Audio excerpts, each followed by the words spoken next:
All right, we are back for session. What is this? 5? I think it's 5. Yep. Fantastic.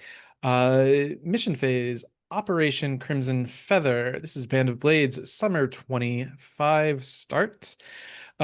We have Ben M will be joining us when he can. He'll be a little late. But for the time being, just a friendly reminder, we have a safety tab. We have lines and veils. We have stars and wishes. Feel free to peruse them as you need. That is on the resources tab. I'm actually going to go ahead and pull that up right now. Um, but otherwise, aim for today. Um, Copy and paste like I usually do. Aim for today. We have a mission phase. So that's going to be basically the entire session. So that would be the engagement role, squad setup and loadouts, opening position. Um, Given how the timing of campaign phase works and how it's significantly shorter, I'm kind of aiming for about 2/3 of the mission phase to be done today rather than last mission phase where I kind of smashed the end altogether.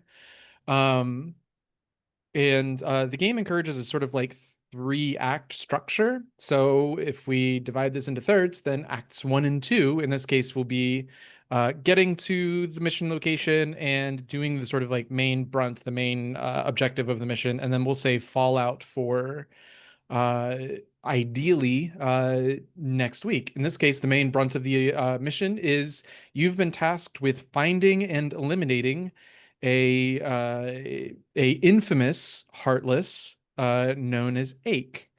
Infamous are bigger, stronger, smarter than the average undead of their same type. So Ache is a Heartless. You've met them previously. They're the big giants that have a hole cut out in their heart. And this one is even bigger and meaner and nastier and smarter, and has been tasked with leading a setup force in the mountains to get ready for the attack on Plainsworth. The Whispers, the Dar scouts that you rescued, have been tracking him, um, him specifically, and they have found him. And the Horned One basically is like, this is a strong target of opportunity. You should go take him out.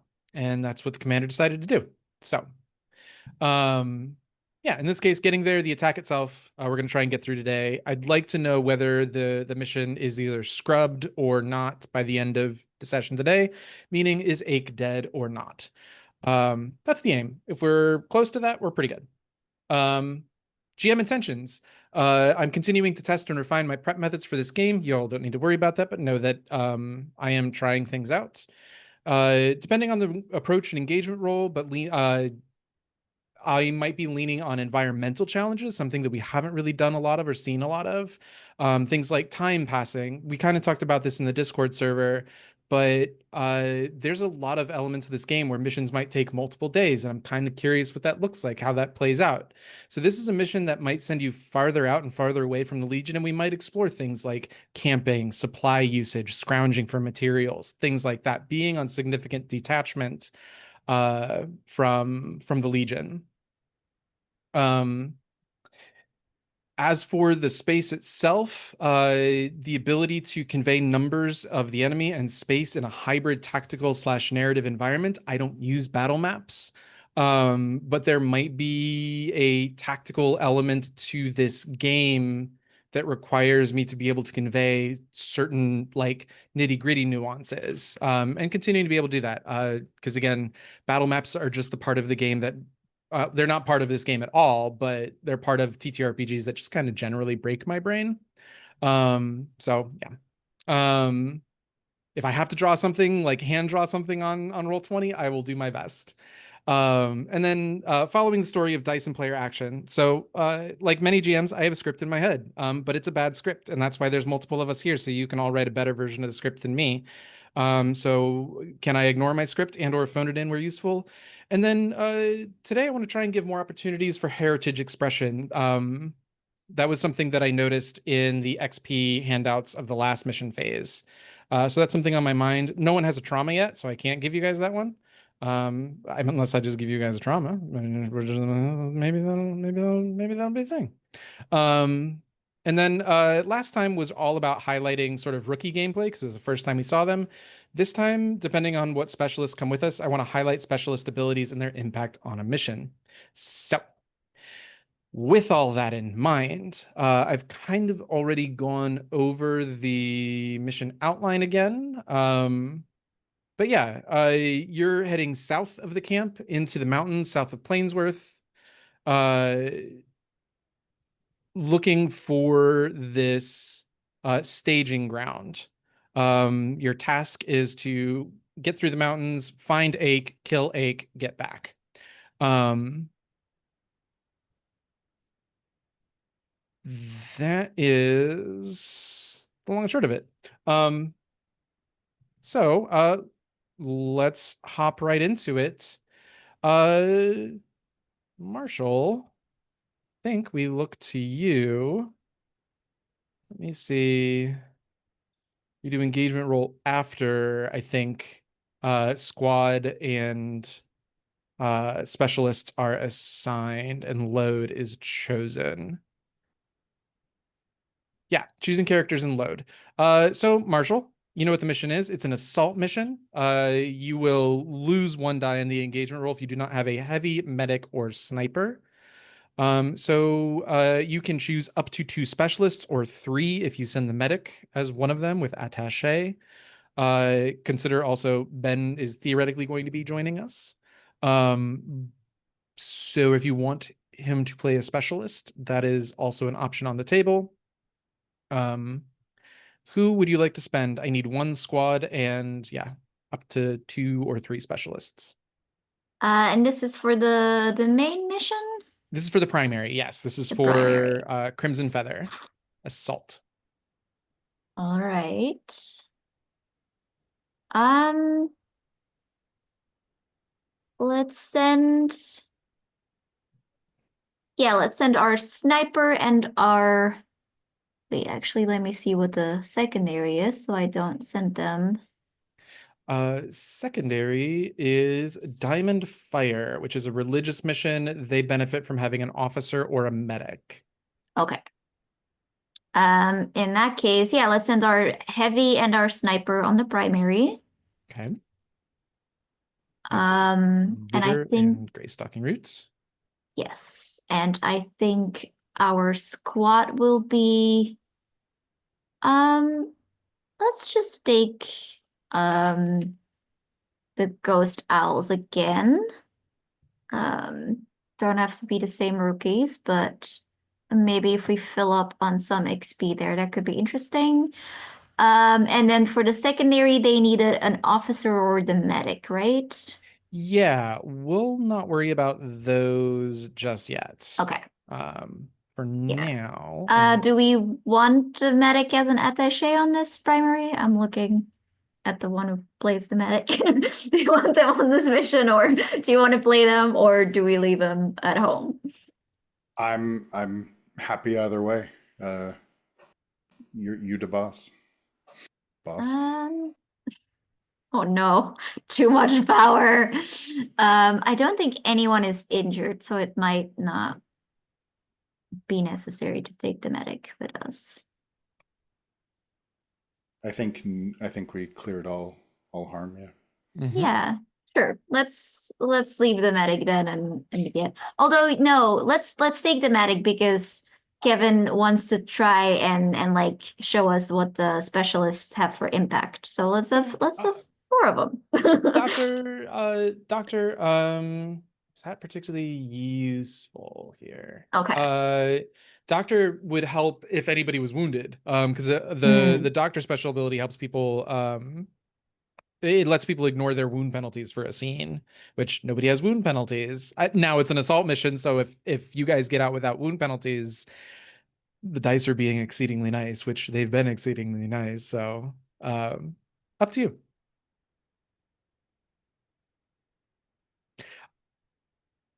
Uh, but- nah, Okay. let's leave him. All right. And then you also need to assign who is playing them. Although, feel free to talk to players about what they want to play, but you are the final choice on that, or the final voice. Yeah, I think only our sniper is played before, so I assume that you want to play the sniper again. That makes sense, absolutely. Sniper. I'm fine playing Zaya again, but I'm also okay playing Ritter. Ben, do you want to play a rookie or do you want to play?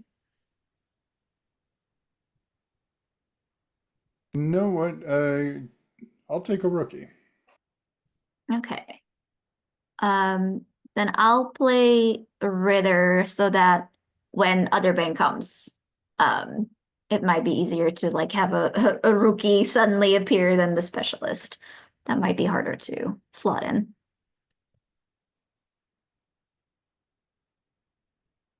All right. You have your character. Sorry. Ben, it sounds like Jazzy, the marshal, is letting you play whichever rookie you Yeah. wish.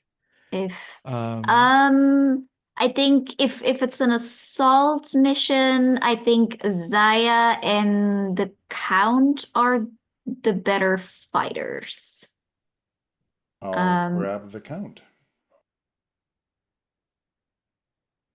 Ooh, dual blades. Fancy. Fancy.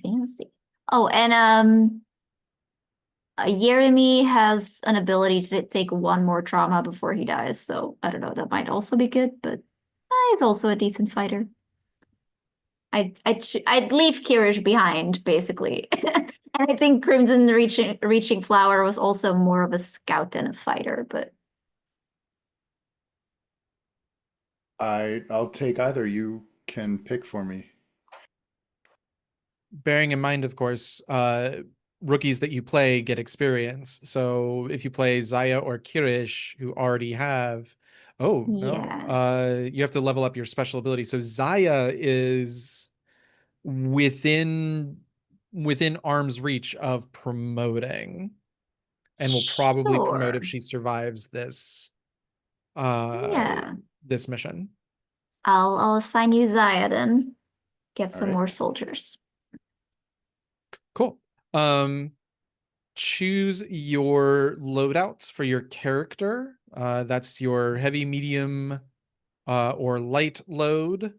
If there's choices to be made, go ahead and make them, and then choose your utility. I believe everyone gets 2 utility.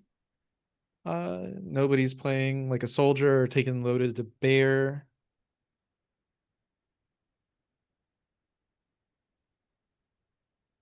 And let me know when we are ready to progress forward.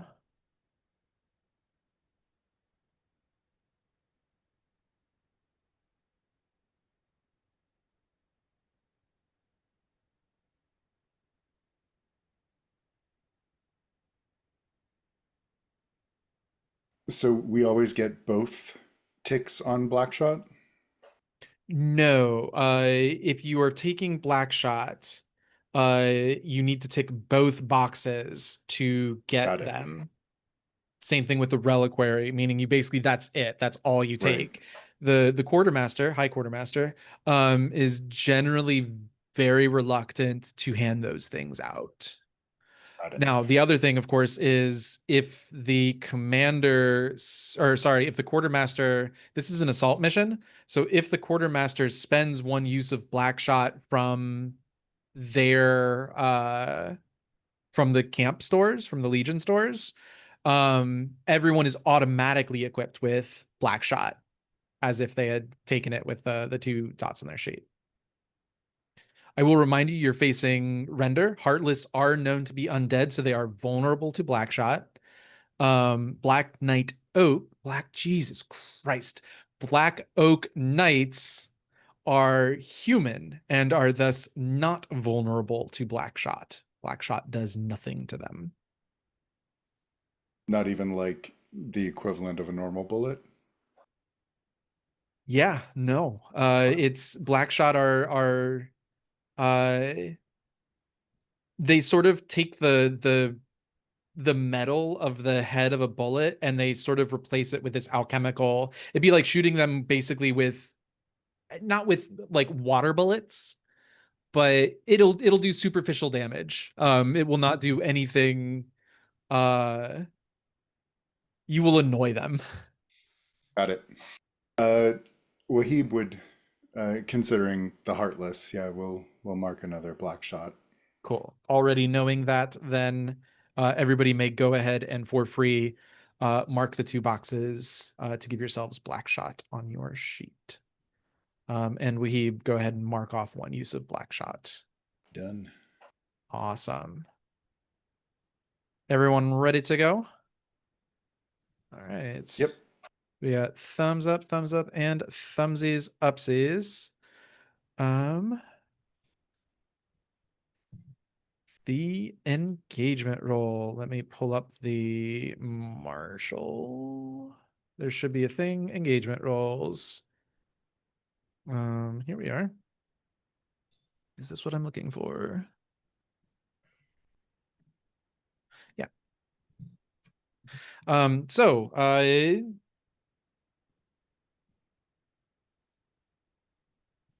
Actually, before we do the engagement roll, Marshall, one last question. Who is of our specialists is the Ritter or Gray Stalking route assigned to lead this operation?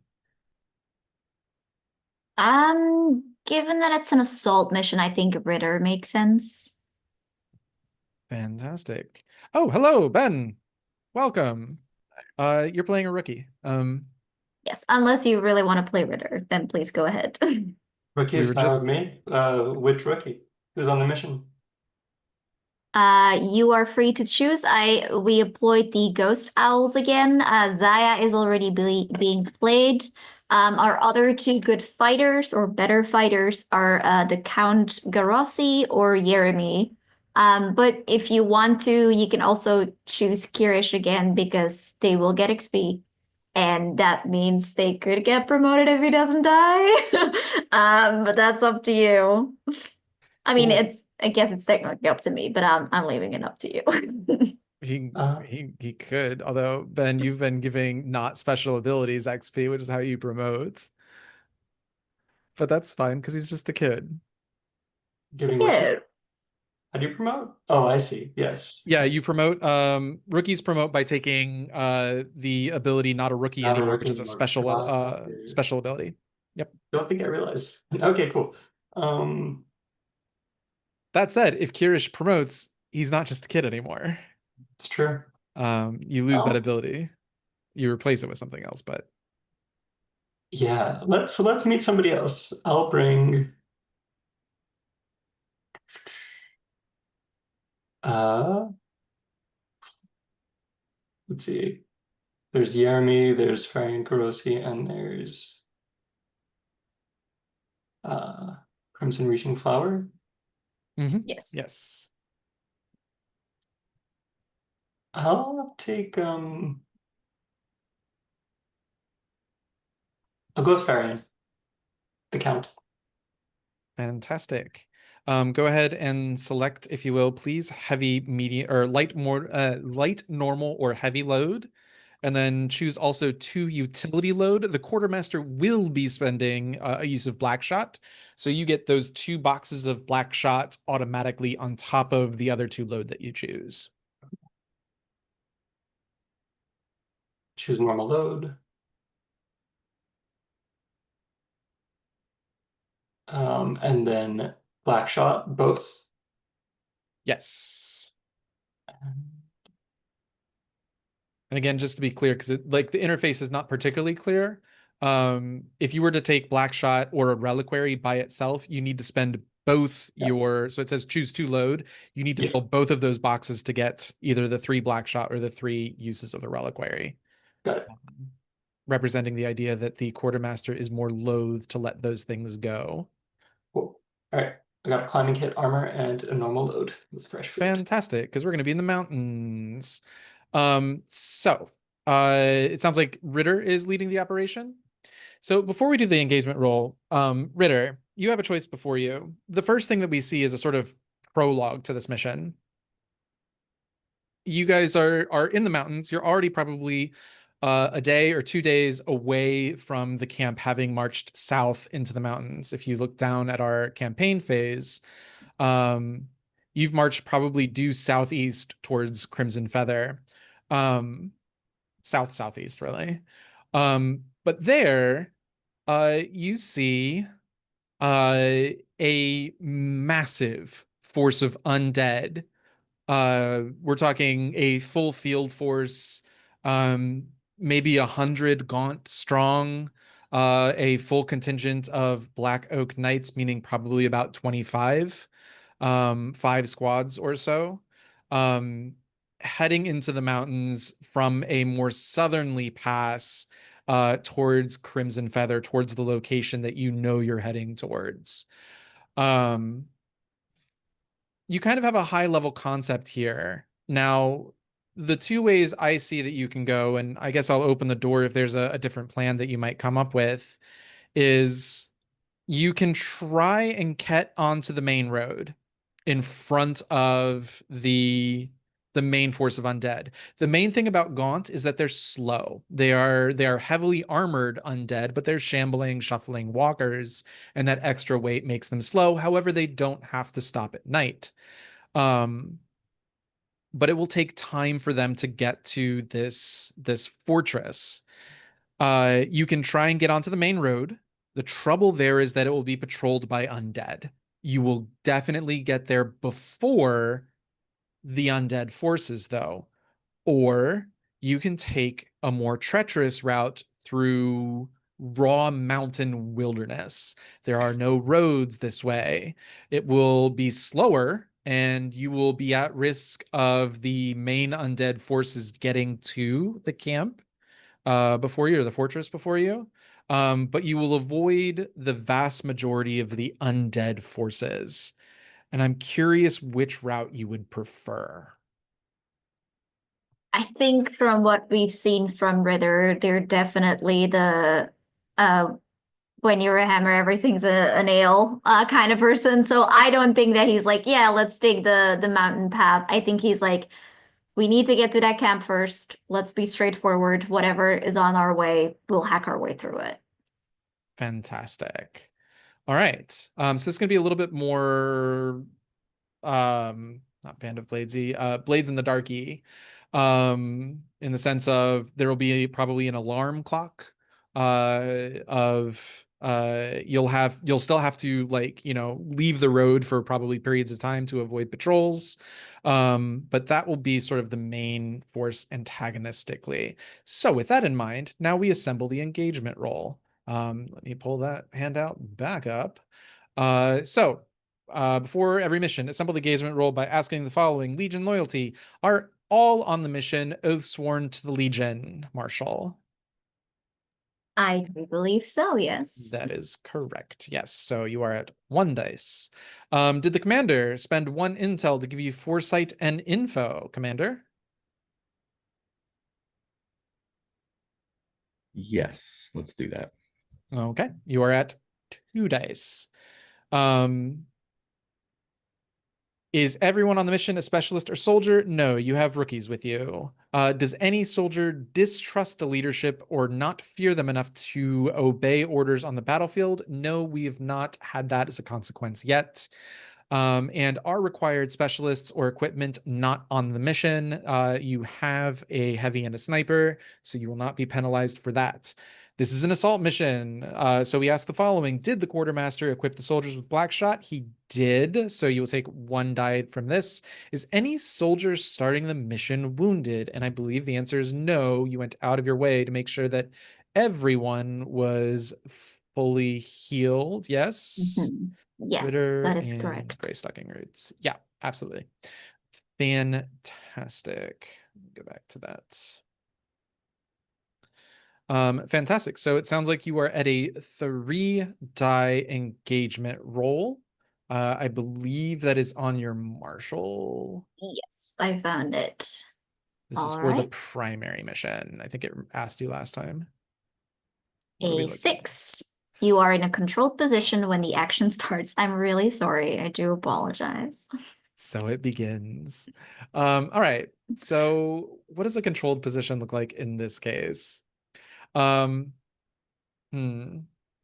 When we zoom into the action, um, let me start a. Oops, let me go over here. Mhm.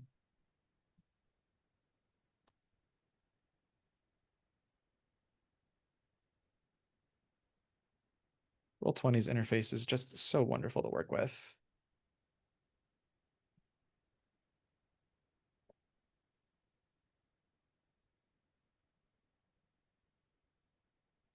What does a controlled position here look like? So you're on the road. You get back ahead of uh, the undead patrols, or the main marching force. Um,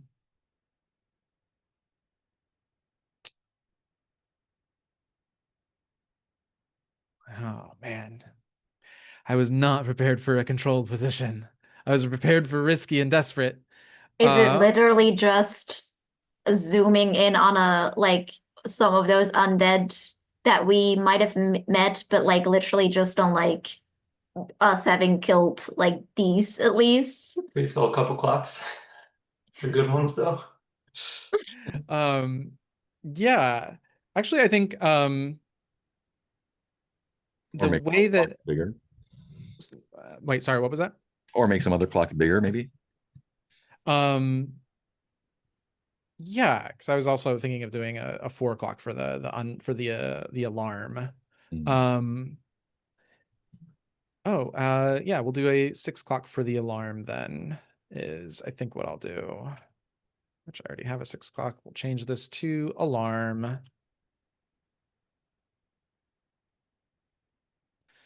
Um,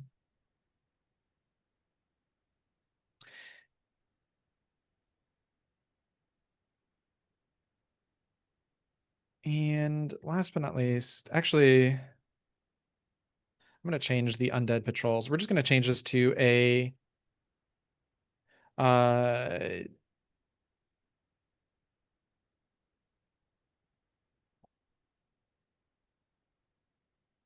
to the camp.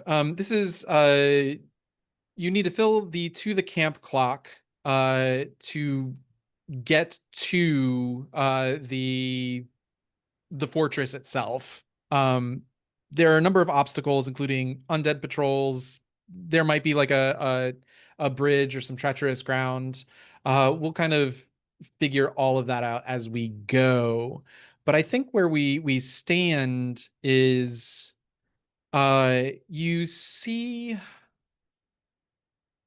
one of these undead patrols ahead of you. It's just, a trio of loose hounds. What puts you in a controlled position is they haven't noticed you yet. Um, in fact, they kind of just seem to be like sitting sort of mopily uh in the middle of the road, uh either like waiting for further orders or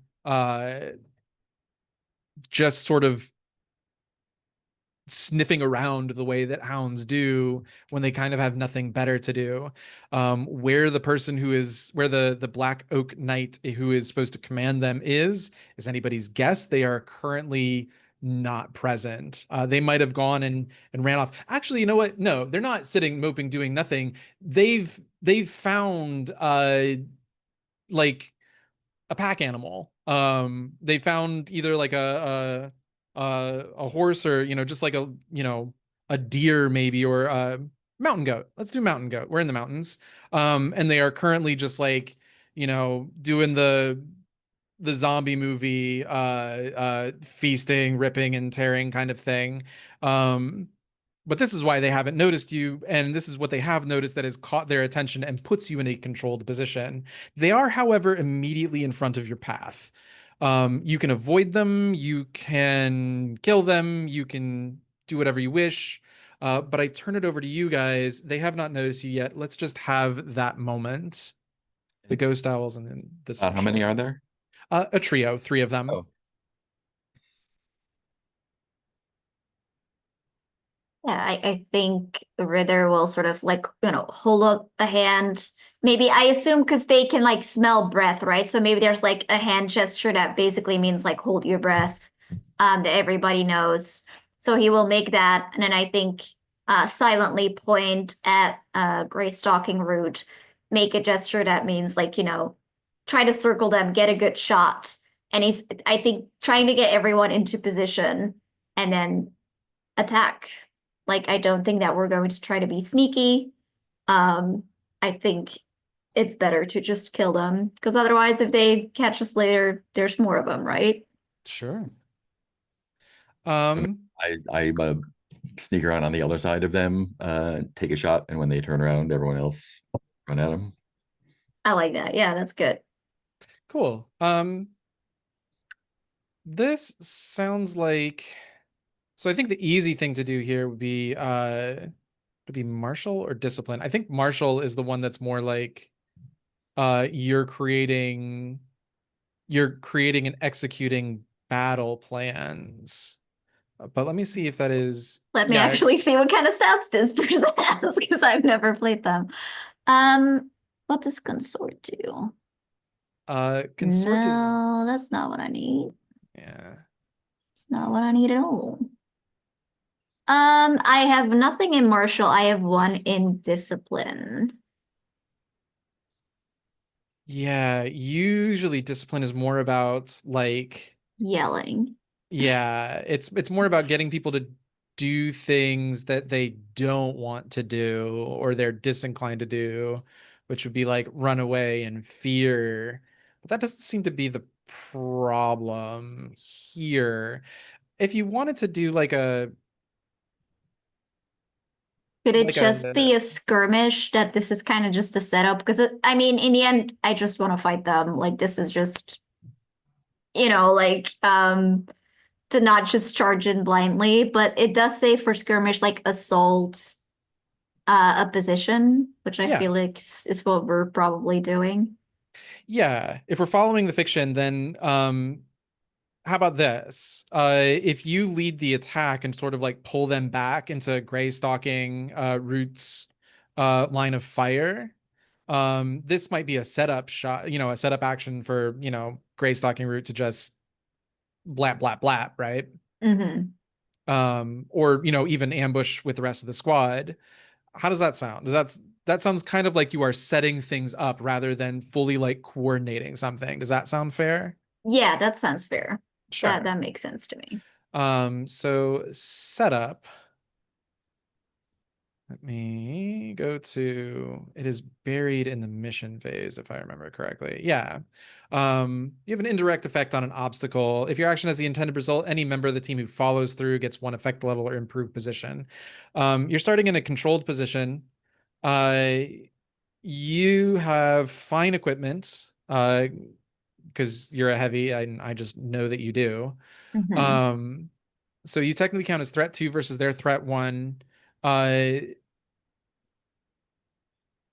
you are I think they kind of technically have scale on you because it's 3 of them versus 1 of you.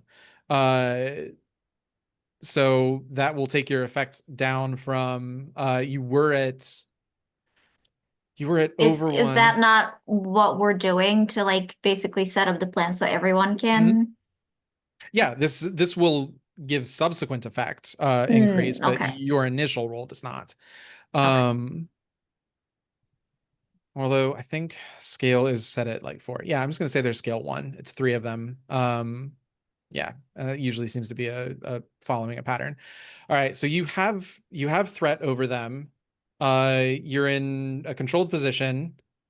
So I think this sounds like it's going to be, let's just say, because it's a setup, let's just say it's a standard effect. Um, you're rolling skirmish, controlled standard.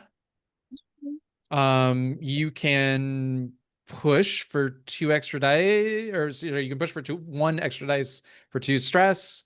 I'm not sure if there is an interesting devil's bargain here, but maybe there is. Maybe somebody else can come up with one. If you want one. I think for now I'm good. It's because it's just a setup action. I feel like I don't Yeah. want to. Yeah. Cool. Yeah. Let's see if that was the wrong thing to say. 4 high. You do it, there are Okay. consequences. Um,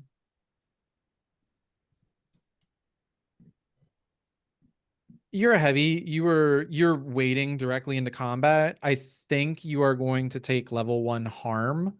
You can resist this consequence using a resist action, or you can just mark either armor or a shield to just ignore it. I'll resist. Why not? Cool. I assume that's a prowess resist. Oh yeah, easily. Yeah, I think like you go forward and you do that like clap the, maybe you do like the clap the shield thing. Like, yeah, how do you get their attention? Yeah, no, I like that idea. I like when I see that gray stalking root is like in position, or I think he's in position, they're in position. Like maybe that's part of the consequence, like you weren't quite Mm, there yet, maybe. And makes or sense. maybe like what I see like one of the rookies getting like a little bit jumpy, and I'm like, okay, fine, I'll go first before they ruin it. And I'll stride forward, and um yeah, I'll think I just like step forward, get their attention, clap on the shield, or just yell out to them. They whip their head around, and if everything had been perfect, like the shots would have gone off. But maybe there's like that little, like just 30 seconds a minute where that isn't happening just yet. Yeah, and And they, yeah. yeah, and like what piece of oh yeah, Oh, sorry. no, it's perfect. Like one of them was about to get, either like hit you with their claws or bite you with their teeth, and like what cool prowess move do you do that like totally shakes them off because you got a 6 because of course you did. I just love the idea that like one of them like jumps down. It's just like we just sort of hear like the clank of teeth on like metal on plate, and he just like holds up the arm. It's just like kind of like dangles there like all feral, like zombie like, like sort of spit saliva foam at the mouth. He just looks at it like kind of disgusted and just whacks it. And it goes flying, and then the shots start going off. Amazing, incredible. Sniper, it sounds like you were being set up for this. Mm. What does it look like from your end? Um, I'm if I'm not in position yet, I think it's as soon as I hear everything going down, just kind of dropping behind the nearest rock, taking a moment to assess where exactly I need to put a bullet, and then put a bullet there. Yeah, actually, Ritter, just really quickly, like, how do you, how do you line up this shot for Gray Stalking Root? Like, Yeah. like, do you just like hold them up, like, here, it's here? Yeah, I think I just like basically I allow them to like all three of them like jump me at the same time. And then I think there's just like the quiet, like, oh shit, they got to him. And then I think we kind of get like that heroic like shield bash, and they kind of go flying. And when they're on their back, I think like in that position, or when they're like scrambling to get up, it gives you that perfect moment. Yeah, Yep. you're still in controlled position, which basically tells me that like you're not even at risk of shooting Ritter, Mhm. unless this roll goes really horribly wrong. But yeah, you have an increased effect level from the sniper or from Ritter's actions, so it sounds like you're going to be rolling shoot unless you have a Yeah, better idea. 100% shoot. Yeah. Awesome. So shoot, you're in controlled great effect. Mhm. Uh, to And I took the ambush special ability last time, so when I attack from hiding or spring a trap, I get an extra die. So I think I'm rolling with 4. I will let this apply. Yeah, absolutely. Cool. Let me do a shoot. And we are in controlled. Controlled, great. Again, you can always push for 2 dice. The rookies are here in position to assist if any of them want to do so for 1 stress. I We'll think give you an 4 extra is good. die. Yeah, I think 4 dice is probably good. Okay. He said, rolling all ones. Partial success. You do it. There will be consequences.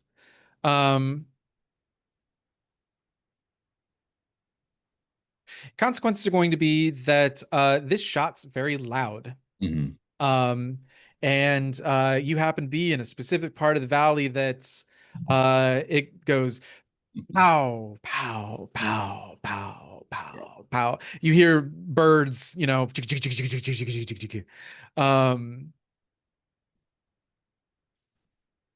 in fact, it's going to be multiple shots because there's, you know, 3 of them, although for tracking, you just mark 1. But there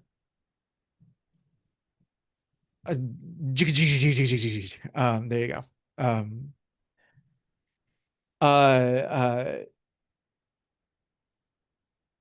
But yeah,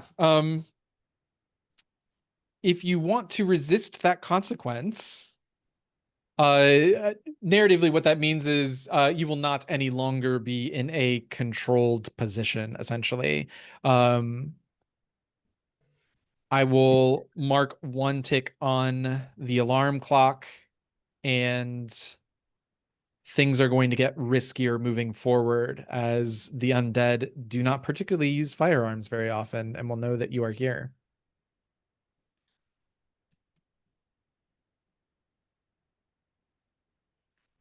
I think I'm okay with that. Okay. I will mark 1 tick on the clock. Multi-sided. Fantastic. However, I will also say, because you were in great effect, that is 3 ticks on the camp clock for dealing with this first undead patrol.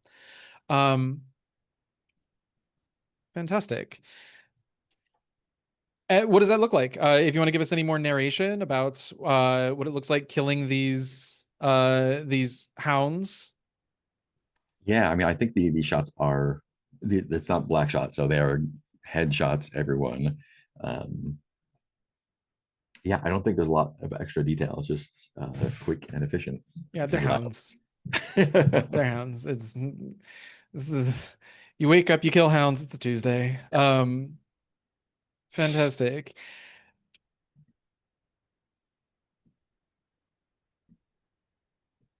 Let's see. So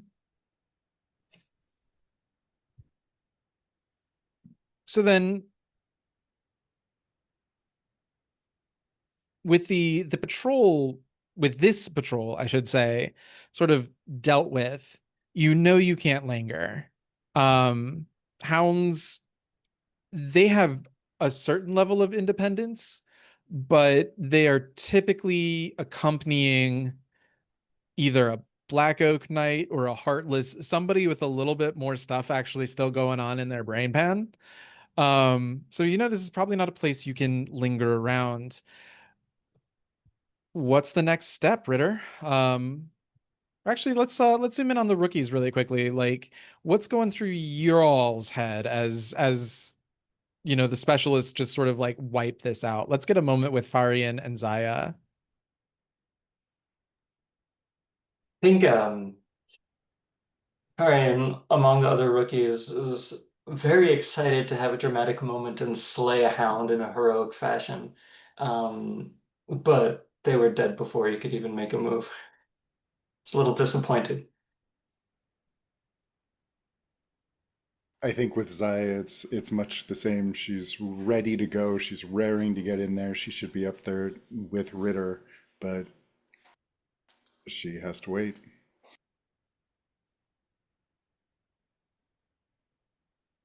I mean, you do notice, I mean, there's a lot of footprints, but you do notice a little side path down to like a little waterfall valley and a black destrier. There might be a Black Oak Knight nearby. if you wanted some glory. I think, yeah, seeing that, I think Farron would maybe approach Zaya knowing that, she's been on an excursion not too different from this one before and has shown herself to be strong. Um, and he'll say, do you think there's some left for us down there? She'll look at the footprints, look up at Farian, and I think just a slow little smile will spread on her face. Guys gonna sneak away from the others? Got to make a name for ourselves somehow. Mm-hmm. Oh boy. All right. Um, lovely. You walk down, or you see these. Oh, do I want to give the specialists another a chance to like see them walk off, or I'm thinking I might want to make a scout roll if that's something I can do. yeah, To sure. see what's there. Just, and depending on how that goes, that could attract attention either from below or above. Yeah. Hopefully not. Um, you are, it sounds like ranging a little far away from the group. So I am gonna hold to the fact that this is risky. We now know there is a Black Oak Knight in the area.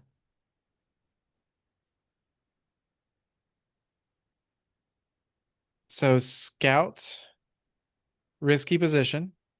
I think you're in standard effect. Mm-hmm. Uh yeah. You can push for effect. You can ask for aid from, it sounds like Zaya might be going with you. If Zaya wants to spend 1 stress, you can get 1 extra dice on that roll. You can push yourself for 2 stress. Devil's Bargain.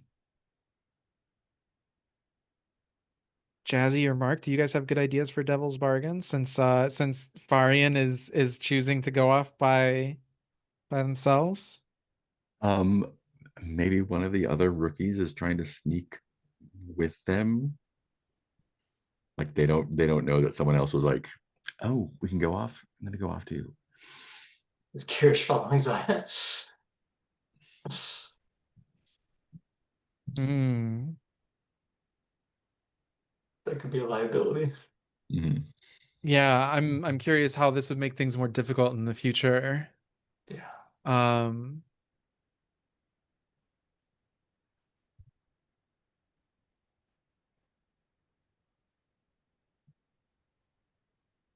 I mean, I may also just go ahead with 2d6. yeah. Yeah. Yeah, we don't have to use a Devil's Bargain. Yeah. And I feel like I shouldn't be pushing rookies for stress since they die if the stress gets all the way up. Okay. Well, except for the one that you didn't play. Well, yeah. Yeah. But in any case. All right, I'll just go for a standard effect, risky position. No bonus dice. It's a 4. You do it. There are consequences.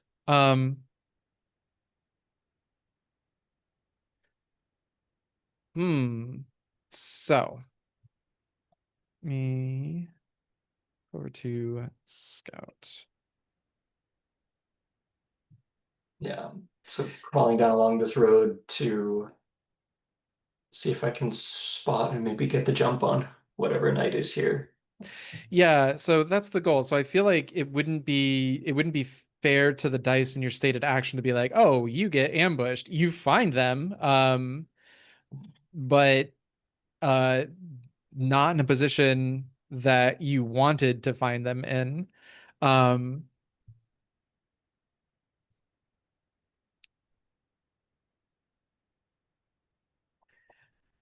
I think what I'm going to do, since it was risky, I am going to mark 2 ticks on the alarm clock, and that will be your consequence. but you do in fact find a lone Black Oak Knight. They had been, they'd been washing their face in this pool of or in this waterfall off the road. But when the gunshot went off,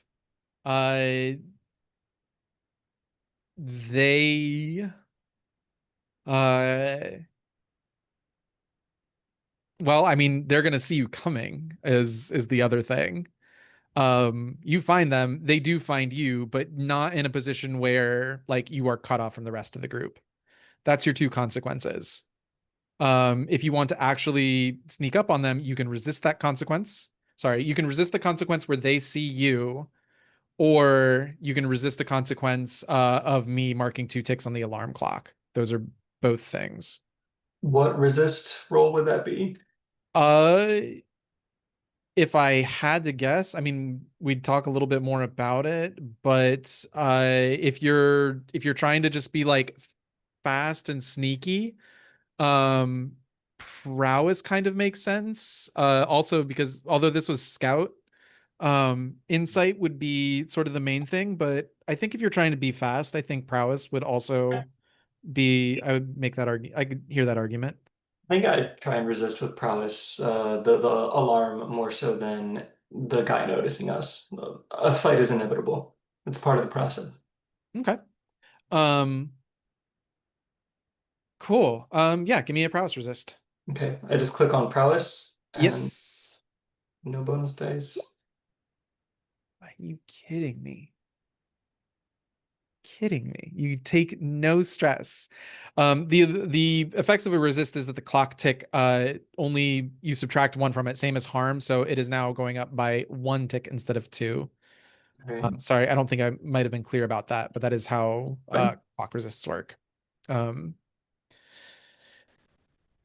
But we've found a knight and are in a position to smack him, Zaya. You're better at that than I am. yeah. You're also out of position from your specialists, but that will kind of last for this effect. You see, Zaya, this Black Oak Knight, they have a bow. They have bow and arrow. And what do you do?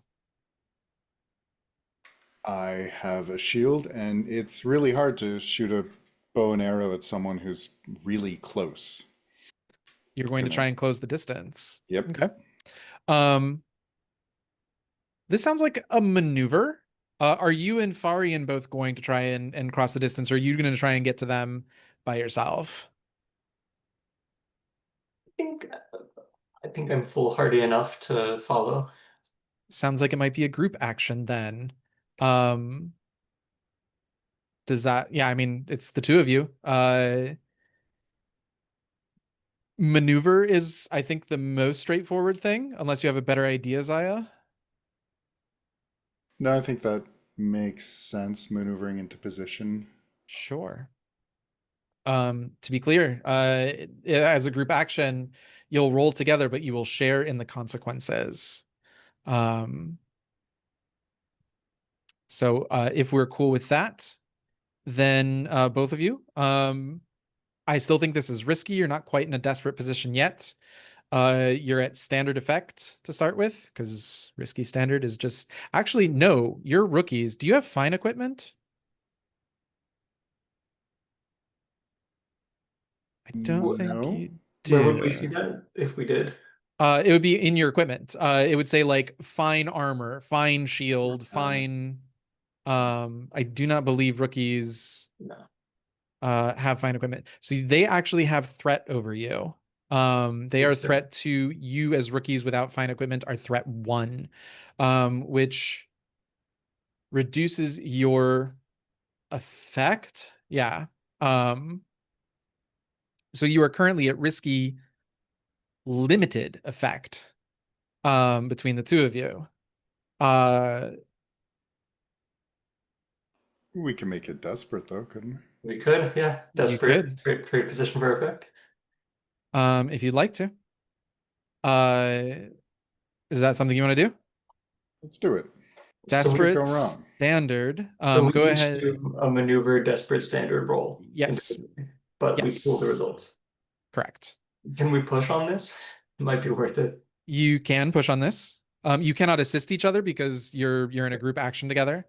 So yeah, I also maneuver get plus 1D in group actions for my loyalty. Oh, and nice. oh nice. Then maybe I won't Um, add the stress. yeah, even if it's a group of two. Yeah, you are both making desperate actions, so mark that in mark 1 XP in whichever field that is. Prowess. But yeah, whenever you both are ready, give me a desperate standard. All right. 3, 2, 1. Oof. Oh, Oh no. Whoops. this is real bad. Um, If this was Triangle Agency, we'd be celebrating. this is not Triangle Agency, however. So you both take consequences. And you do not get any closer to them.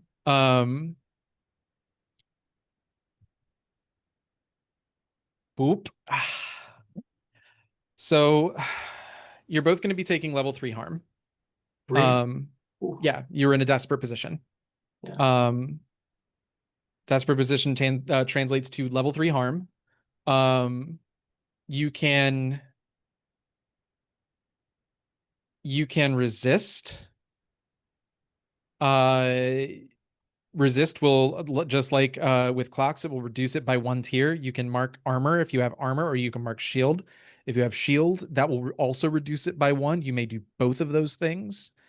Let's talk to Zaya first. I will mark my shield and also resist. Fantastic. You're still going to take level 1 harm.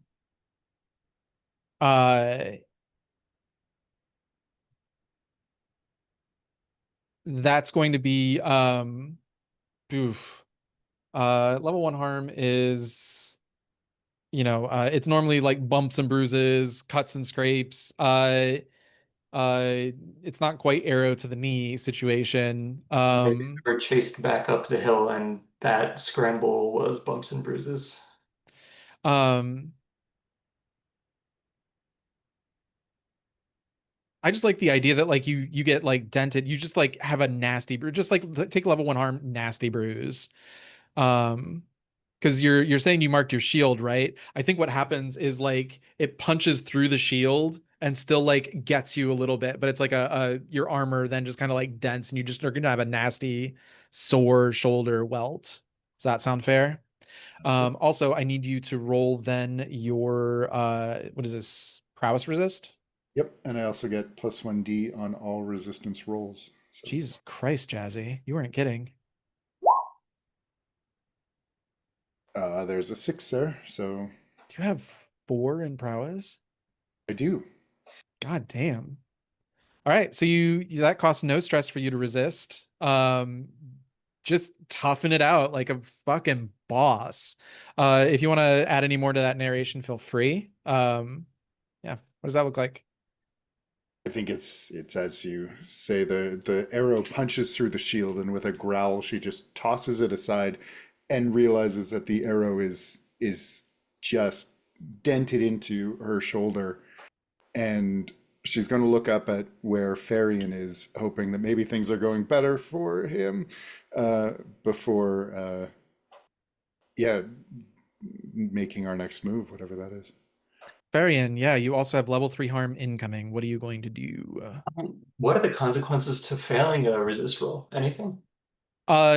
So the way resist rolls work is you spend a number of stress that is equal to 6 minus the highest number Got it, to rolled. resist it. So So yeah, you never fail a resist. It's just a question of how much stress does it you take? cost. Yeah. Great. I will mark armor. So Okay. armor's gone. And I think I'll leave it. Okay. So you will take level 2 harm. One thing, one of my heritage traits is vengeful potency when harm penalized. What is potency? Potency increases your effect by 1 level. But unlike other effects that may increase your effect level, you either have potency or don't. So if multiple effects give you potency, you only benefit from one of those. And how long does it last? Is that like until the next roll?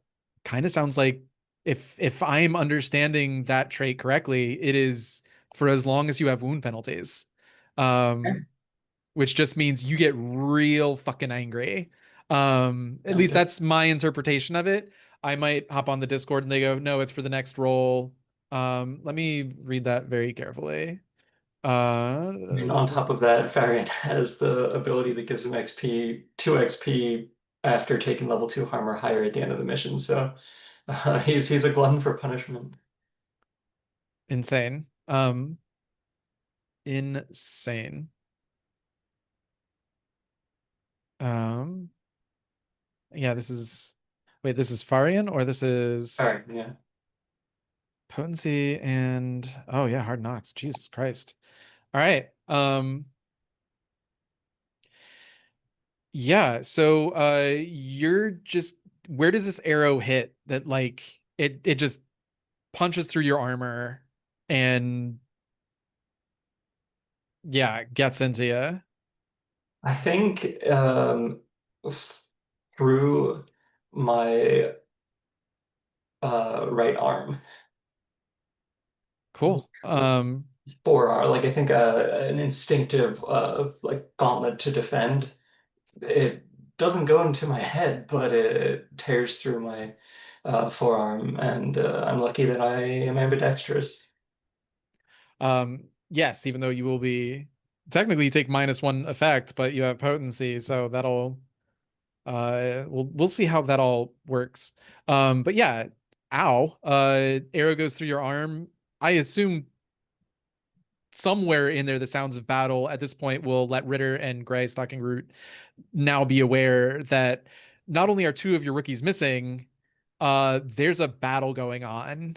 To sort of like again reframe the scene a little bit, there's the main road that you guys are walking on, and then there's probably a bridge or something. There's this very idyllic, picturesque waterfall that is coming down. A bridge goes over the gap.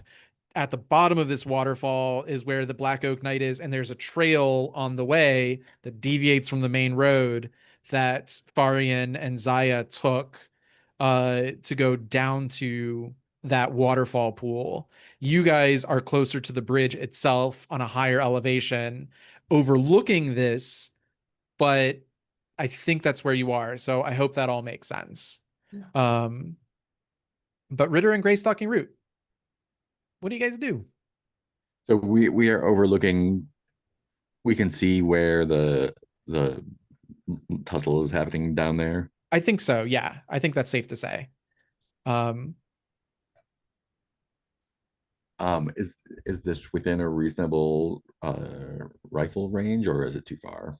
I think so. Yeah, I don't think they snuck off uh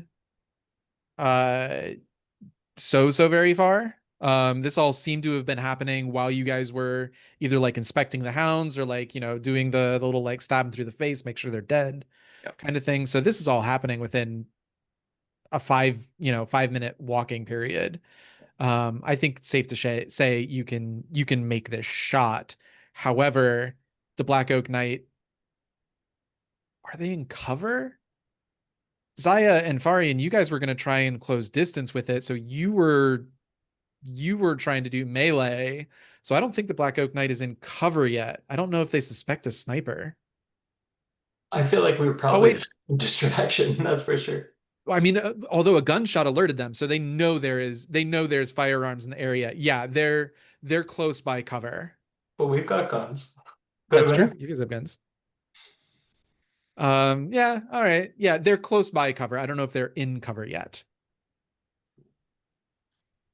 Mission leader, what do you think? I think Ritter kind of looks up and says, "Ah, there he is. And there our idiots are." And then he will go march down to help them. In that case, yeah, I'm gonna plink at the Black Oak Knight, if to distract him, if nothing else, but also maybe to kill him. I mean, their threat too. Notches applies if you kill him. Love it. I love it.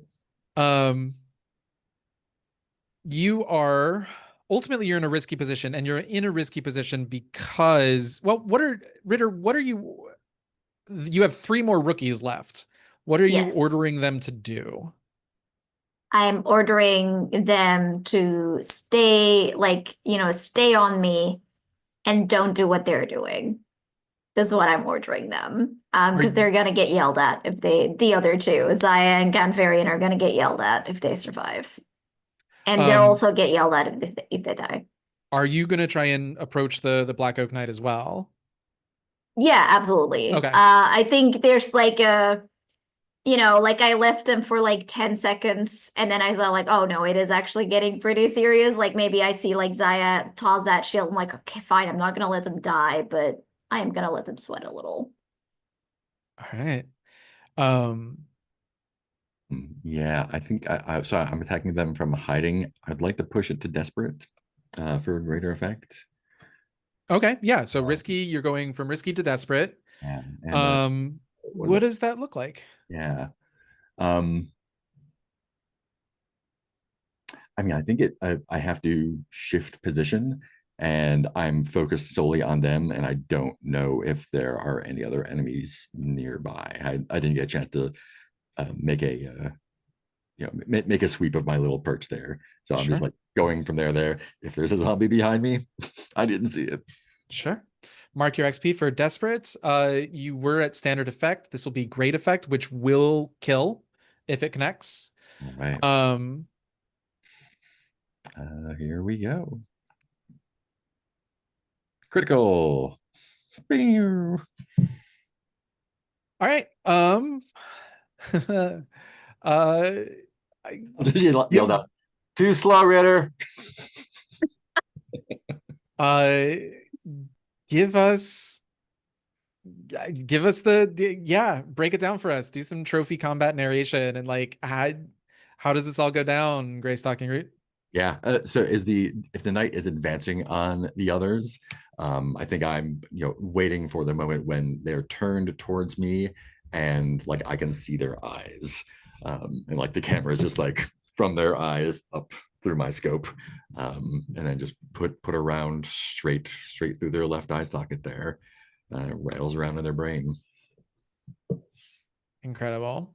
And that was a threat too, you said? Yes. So notches applies. Boom. You bastards. I got to inflict some harm. I can't be too sad about it. You're welcome.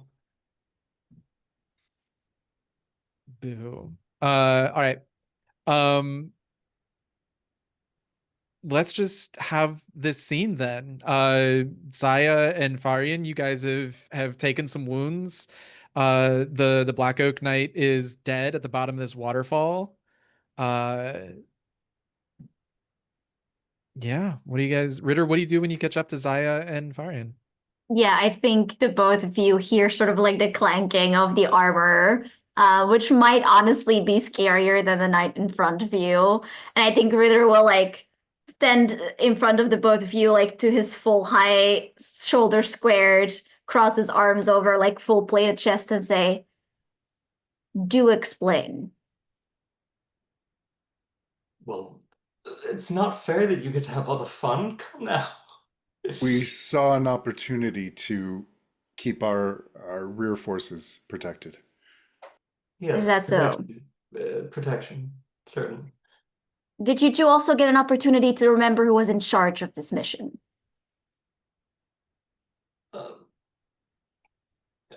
Yes, we know that it's you, Ritter. Yet I do not recall telling you to go fight this knight. I was going to say it doesn't hurt to be proactive, but I guess that it does. Yes, that it does. The Legion values initiative, does it not? The Legion also values obedience and soldiers that are actually alive to follow orders.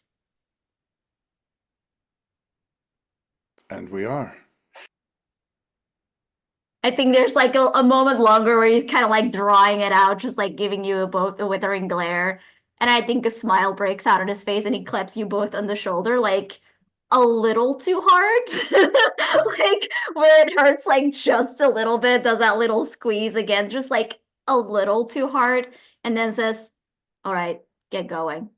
Don't do this again." Sir. I will say it is getting rather late. And I did say that this is a mission that's going to take multiple days of outings. So I think this is a good spot to say that, like, the sun is starting to go down. You need to find a spot to make camp that's obviously going to help avoid undead patrols. And then you can either resume the search tomorrow, or I guess you could march through the night, but everyone will take level 1 harm fatigued if you want to do that. Given What are your that we have thoughts? some hurt rookies, I think Ritter will probably want to search for a spot for the night. Because Sure. this was also like the quick way, right? So Yeah. we should probably still have some time to do that. Yeah.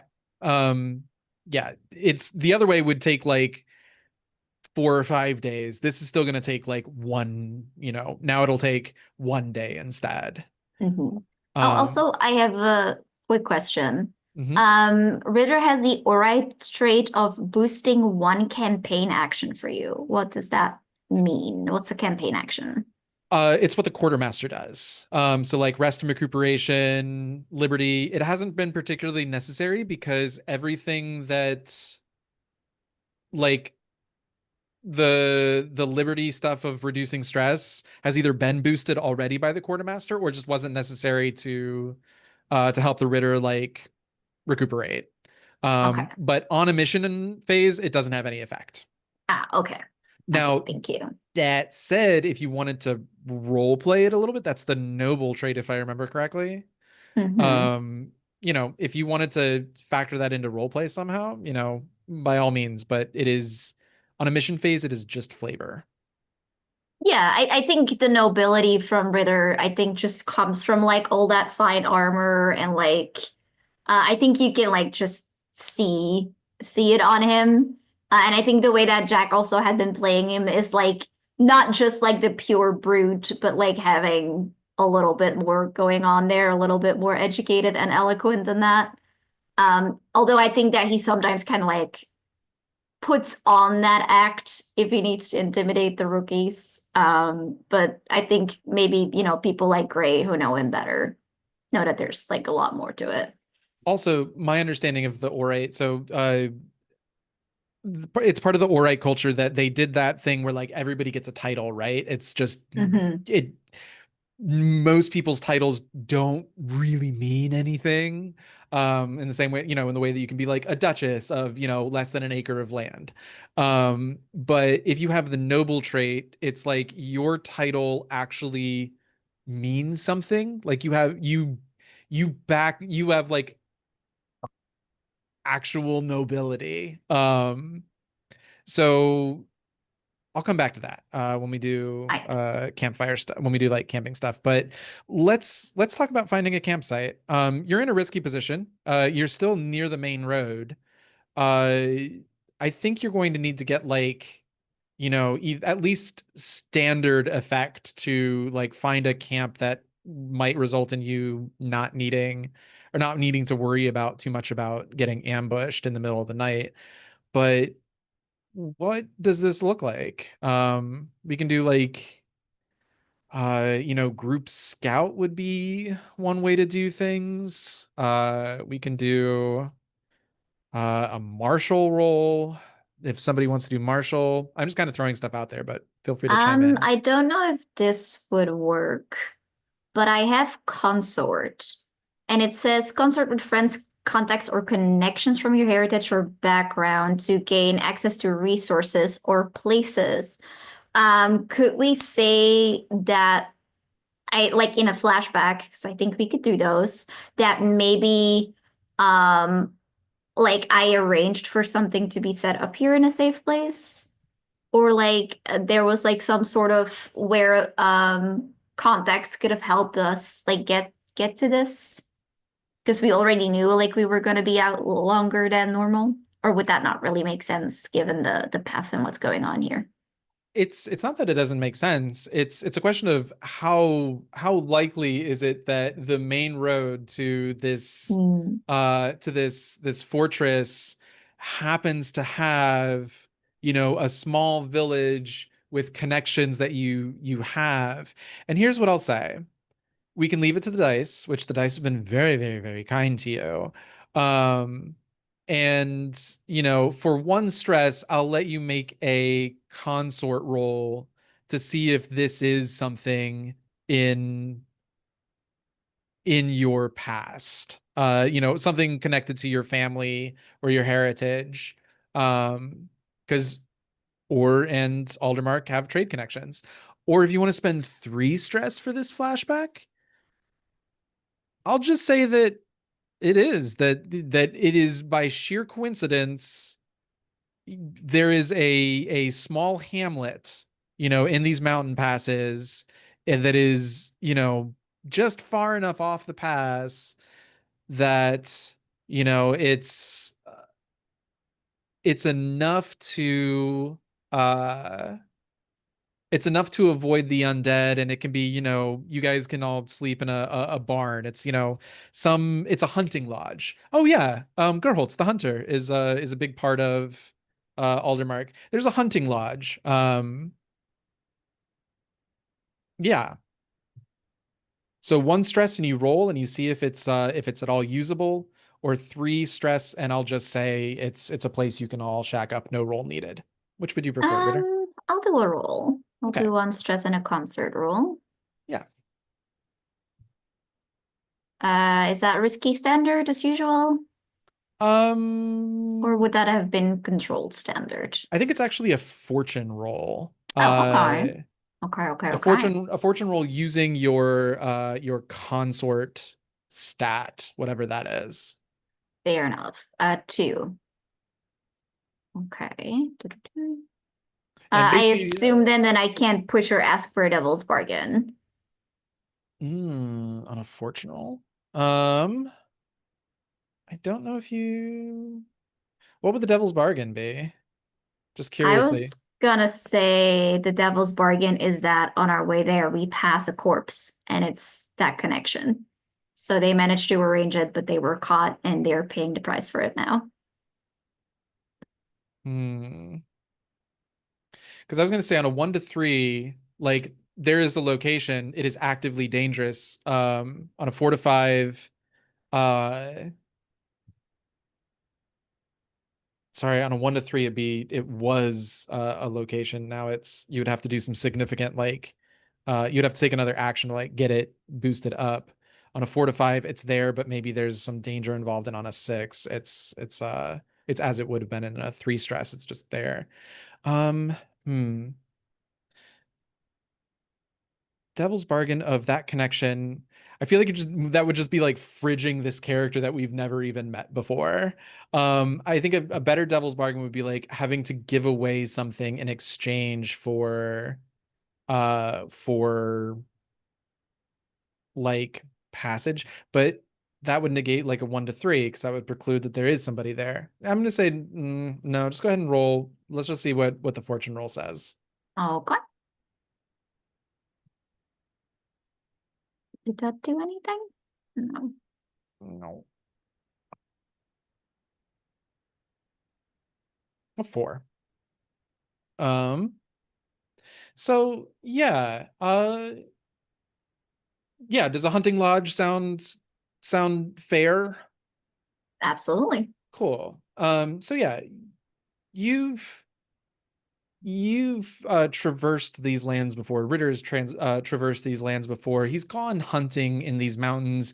Do you know what they were hunting for? Like, why would you set up a hunting lodge here? What kind of game was afoot? I'll also open this up to anybody else if they have any good ideas in I nice mean, southern sunny yeah, mountains. deer are, I feel, classic, but if it's the mountains, Yeah, maybe it's like mountain goats for their horns. Like maybe the antlers are very prized. Okay. Um, yeah, actually, let's go ahead and I'll be conjuring a character and location for this. So let's go ahead and take and make some coffee as well. So let's call it an 8 minute, come back at 10 past the hour. How does that sound? Awesome. I will see you all at 10 after. All right, and we are back. So Ritter, yeah, you just happen to have a friend in your posh Orite lifestyle who has a hunting lodge here. His name is what did I go with? Dominic Trinker. I'll put that in chat.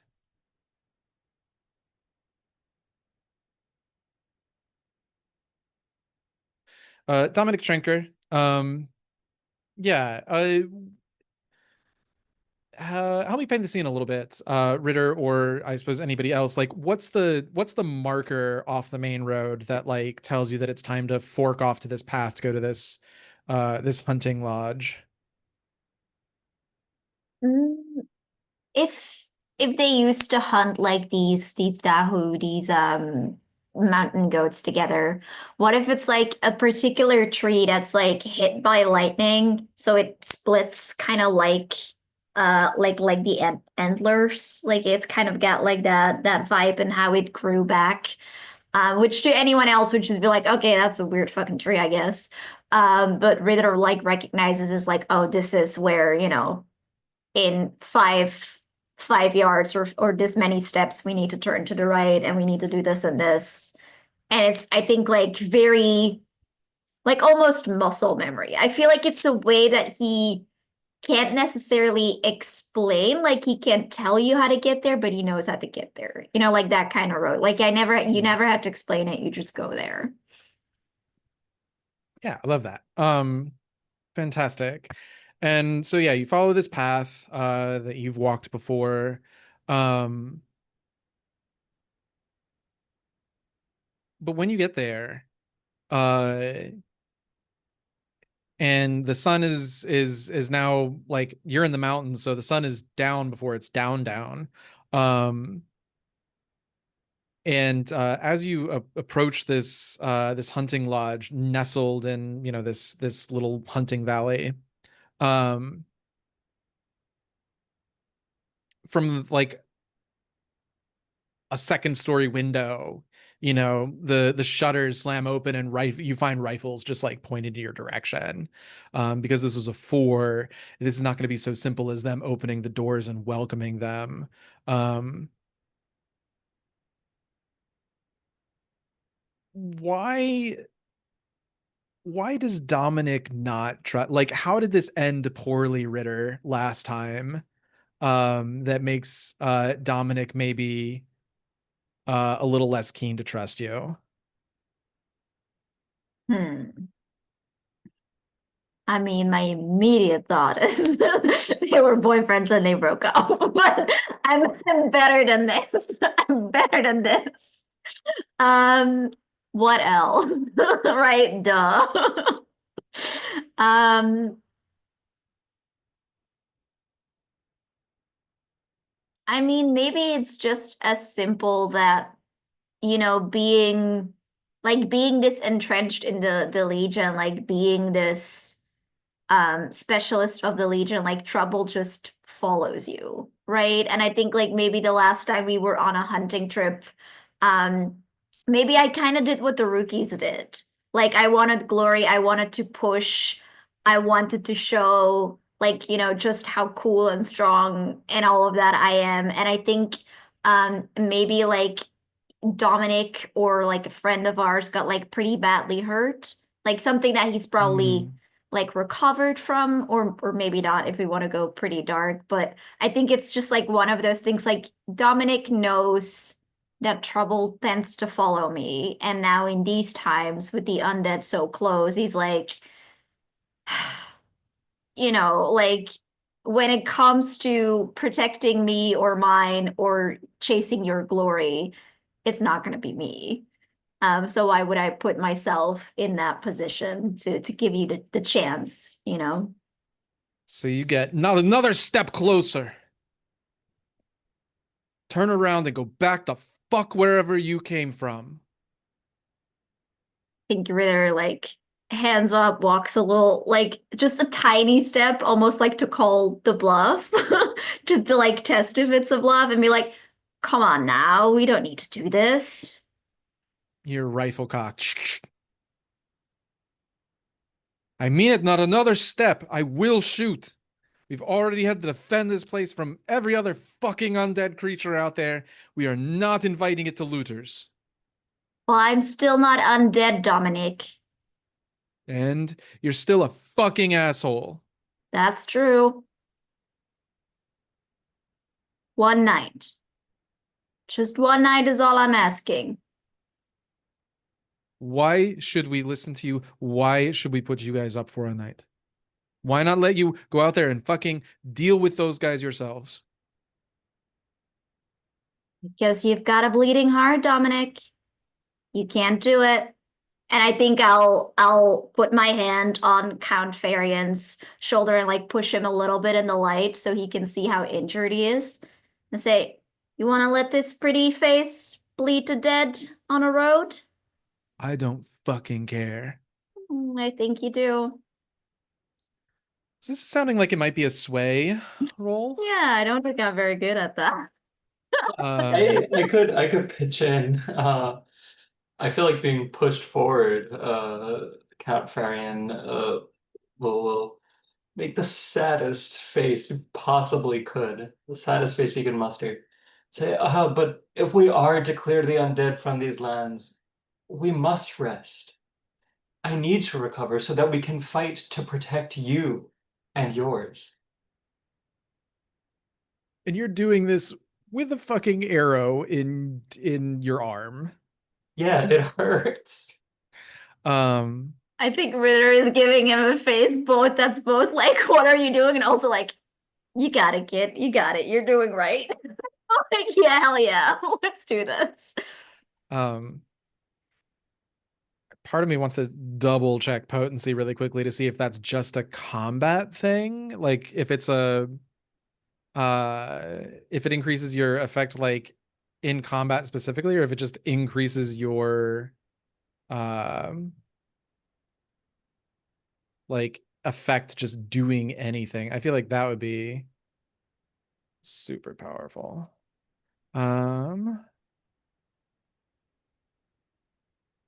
Potency. This factor considers particular weaknesses, taking extra time, bigger risk, or the influence of strange powers. An old Empire siege weapon may be potent against walls. Alchemical acid may be potent against a lock. An assassin will be more potent scouting in the dark. Yeah, it doesn't. In fact, some of those examples are not directly combat related. So I think you have potency here. You would normally be at less effect because you have level 2 harm. Potency offsets that. So you're at I think this is risky. They have guns pointed at you. And I think you're at standard effect. Okay. Sway. Sway is what it sounds like to me. And I'll assist. I think that makes narrative sense. Yeah, I think it does as well. Go ahead and spend your 1 stress for that. Get 1 bonus dice. That's correct. You can also push you're getting an assist. I don't know if you can push yourself, and you can push for effect, but I don't think you can push for dice. But you can accept a devil's bargain if you want. I just don't know what a devil's bargain here sounds like. Actually, devil's bargain, I'll say you take an additional level 1 harm no matter what. You've just been bleeding out for a while. How does that work? I only have 2 spaces for level 1 harm, is that right? That is correct. I don't really know how it works slots wise, because yeah. So highest takes precedence. So it wouldn't actually do anything, but it would make healing take longer. Okay. Because when you heal, you tick one of those boxes, and when the row is full, that row is cleared. Okay, the boxes are for healing. Got it. The little small boxes are for healing. And then the column that says death on the side. I know 4 harm is what causes death. Mm-hmm. If I have 1 level 2 harm, do I get -1 die to all actions? Is that what the -1d is? And is it only if it's Yes. full, or is it if I have 1, then it's It's like a condition in Carve from Brindlewood games. So if it applies, okay, um if it applies. if it applies, yeah, that effect takes place, which actually, oh, it's level 1 harm that's less effect. So you have an arrow through the arm. Actually, funny enough, I don't think that applies here. Okay. You're not doing anything that requires the use of your arm, and in fact, if anything, you're using the arm to demonstrate that. So I don't think you have -1 dice here. You do have potency, which increases your effect. Okay. So I lied. You're at risky great effect. Okay. But you're not at -1 die. You have one, in fact, you have an additional die from the assist. Oh my God, math. This is crunchy. So 3 Um, dice. yeah, Risky, great. yeah, risky great +1 die. All right, let's go. What are we looking at? 5 high. 5 high. You do it, there are consequences. Uh, I'm I'm gonna phone in that thing I offered as a devil's bargain. You're gonna have just been it's just been time that this arrow's been in you and Yeah. you're starting to lose blood. So I'm gonna give you level 1 harm. Uh just losing blood. Yeah, bleeding works. Uh yeah. But otherwise, yeah, they lower their guns and they, and you're Dominic, fuck. Get in here before they fucking see you. Were you followed?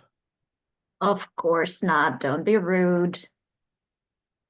That'd be rude. You're the one barging in here. I had a great fucking summer until you all decided to call the fucking apocalypse on us. Awesome does. And I think I'll give Count Farian a little like slap on the back. This time not too hard. An actual nice slap on the back. He still winces. Um, yeah, what are the rest of you doing? Anything special or unique or particular? This is a hunting lodge. It's just going to be kind of like a campfire type scenario. You're not in any particular high stress situation, but there are undead. There's undead singles in your area. Um, Although they're not single, there's undead squads in your area. Um, and they're not hot, except when they are. But they're not. Let's just pretend like they're not. They are Um, though. They are though. there can be if you devil's bargain it. Yeah. Yeah.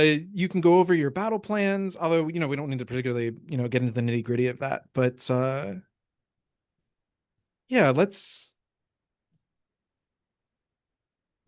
Yeah, I think Grace Stalking Root is sizing up everyone else and like whoever was pointing guns at us, just kind of like taking a measure of if they are, they seem tenuous right now. Are they likely to become more tenuous? Can we maybe sway them to help out later on, or Oh, kind of yeah. taking stock? There's an idea. Um, so it sounds like there's two things that you want to do here. One, you want to size them up, which we can resolve that just real quick as a fortune roll. Give me just a quick fortune roll based on your shoot. On a 1 to 3, they are in no condition to fight. On a 4 to 5, either they're in a condition to fight, but um they might require some convincing or cost if you want to further if you want them to help you out. And on a 6, they're raring to freaking go. These Right. guys have been How about Jesus. crit? How about a On a crit, they have black shot. I gotta think about this. Um, I have yeah. Cool. Uh, No rush. Mhm. Coffee. My knee jerk is there's somebody from Gray Stalking Roots past here. Ooh, yeah. That like uh it might be keen to help out specifically, but I'm like, is that too many coincidences layered on top of each other? We already have one flashback of, connections to the past. Um, how do you feel, Mark? Yeah, I love it. Cool. Then here's what I want to do in exchange then. You have three names. Panyar have three names, right? Gray, Stalking, Root. Um, Pick one of them. And do you need me to go over like how each of those names are decided?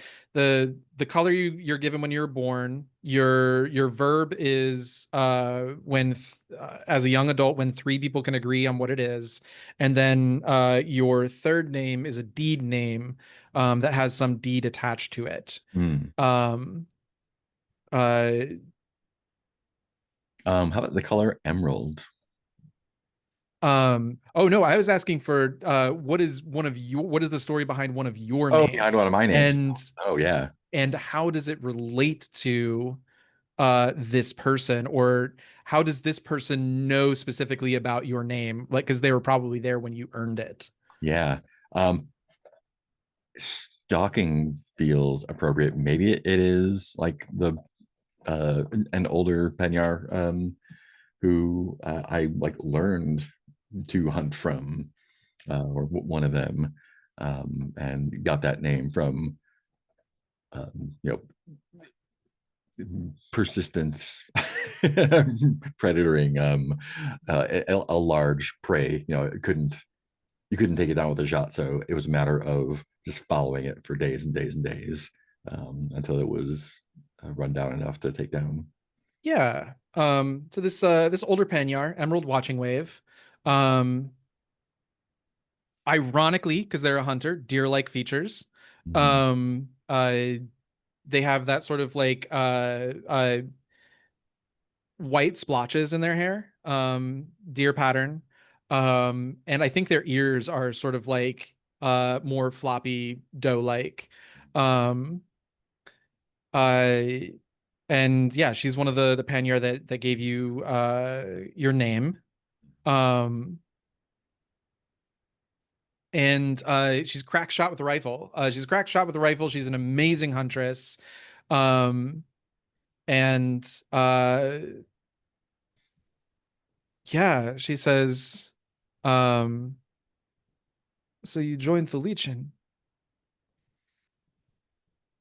Of course, Went from hunting beasts to hunting undead, it seems. a bit more of a challenge, but not much. See, terrible beasts, these things. Not very good eating. No, not very good at all. Do you still make jerky? Of course, Good, good. Though not with undead, I fear. Too absolutely. str too stringy. Exactly. Um, we'll hand wave over the part where well, do you just tell them like why you're here? Like Yeah, what the I can mission tell. is? Yeah, yeah, and we can always use help if anyone is feeling up to it. They say we know Emerald Watching Wave says actually no, Dominic says, yeah, we know we know where the road leads. We know the fortress you're talking about. We thought it was unoccupied. And it turns out it was, and probably until about, a week ago. Mhm. Um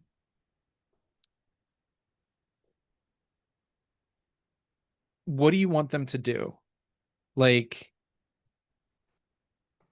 let's talk about the next step of, if you get to this camp. It looks very much like the art that I've shown here. Um, there's basically a tall spire. Um, there's some ramparts. There's a massive overlook. There is a sheer cliff straight down 400 feet at the very least. Um, there's a path that you have to kind of walk around the rocks to get to it. But it basically has one way in.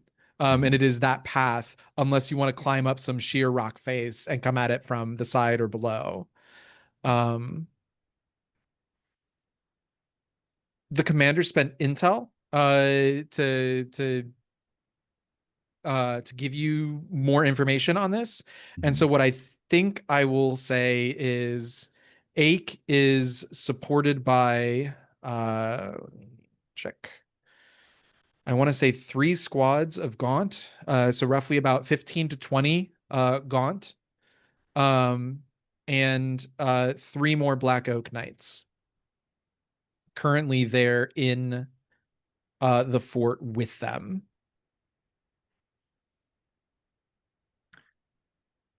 And I'll defer to the mission leader, but flushing some out, thinning the herd might do us some good. Yeah, I think because in that fort they would have a very defendable position. So if we can get them out of there, that would especially if we can get them in the forest or in like a more nature area. We have both Zaya and Great Stalking routes, both of which have proven themselves to be good shots. So that might give us a little bit of an edge.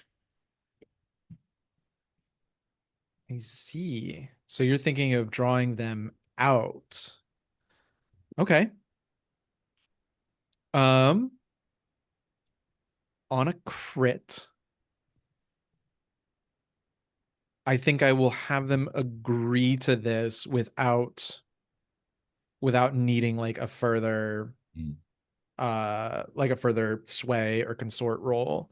I might need a martial roll from somebody just to coordinate, like, how are you going to give signals to each other with this group you've never worked with before?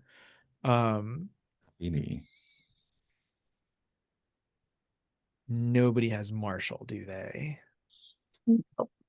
I only got discipline and concert. Okay. Can I say concert because it's connections? It says concert with friends or contacts, and I would say given that Gray is sort of doing the liaison here, they might now count as contacts. Yeah. It's going to be limited effect though, because you're not really drawing up battle plans.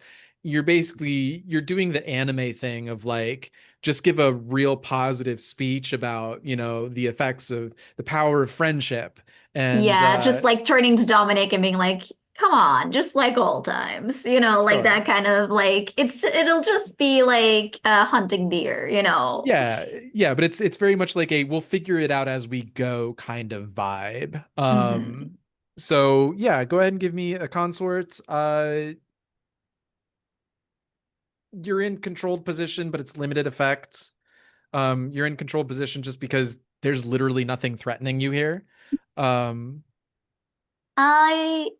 If I put it too risky, by what if we make it risky because I want to prove to Dominic that I'm not like before. So part of the plan is like putting myself in bigger danger. So basically it's like the like what's at stake here is like that relationship in a sense, right? Because they don't fully trust me, so I have to show that I am willing to, yeah. If you put it to risky with the way you're describing, what I think becomes at stake here is you're the biggest armored motherfucker in this group. They're going to want you away from the rest of the squad, basically you'll be part of the bait crew with them. Yeah, exactly. Whereas exactly. Or even like not with them, but it's just me. That might work too. Yeah, that might be the failure, baby. Like, yeah, they'll do it, but they'll be like, it's you, buddy. Like we'll be in the background and we'll help, but it's you drawing them out. Yeah. Just so I understand things correctly, the current plan is to have them draw have the hunters draw the undead out into an ambush of your creating. Mhm. Yes. Cool. The only flaw I can see with this is Gaunt do not move particularly quickly. They'll send hounds instead. Which, you know, that's fair. And I think yeah, a heartless would, and the Black Oak Knights would come out with hounds. Yeah, okay, I can see this. It makes sense in my head. Cool. So what were we talking? We talking consort, risky, Risky standard standard. then. Mm-hmm. Welcome back to Band of Blades, where everything is risky. Everything comes back to we risky did standard. Bonus dice. You can push to stress for 1 bonus dice. You can you could ask for an assist from another player. If anybody feels like they would chime in, you might share in the consequences, however. You can accept a devil's bargain. Devil's bargain can't be that you agree to be with them because that's what's at stake. Yeah. How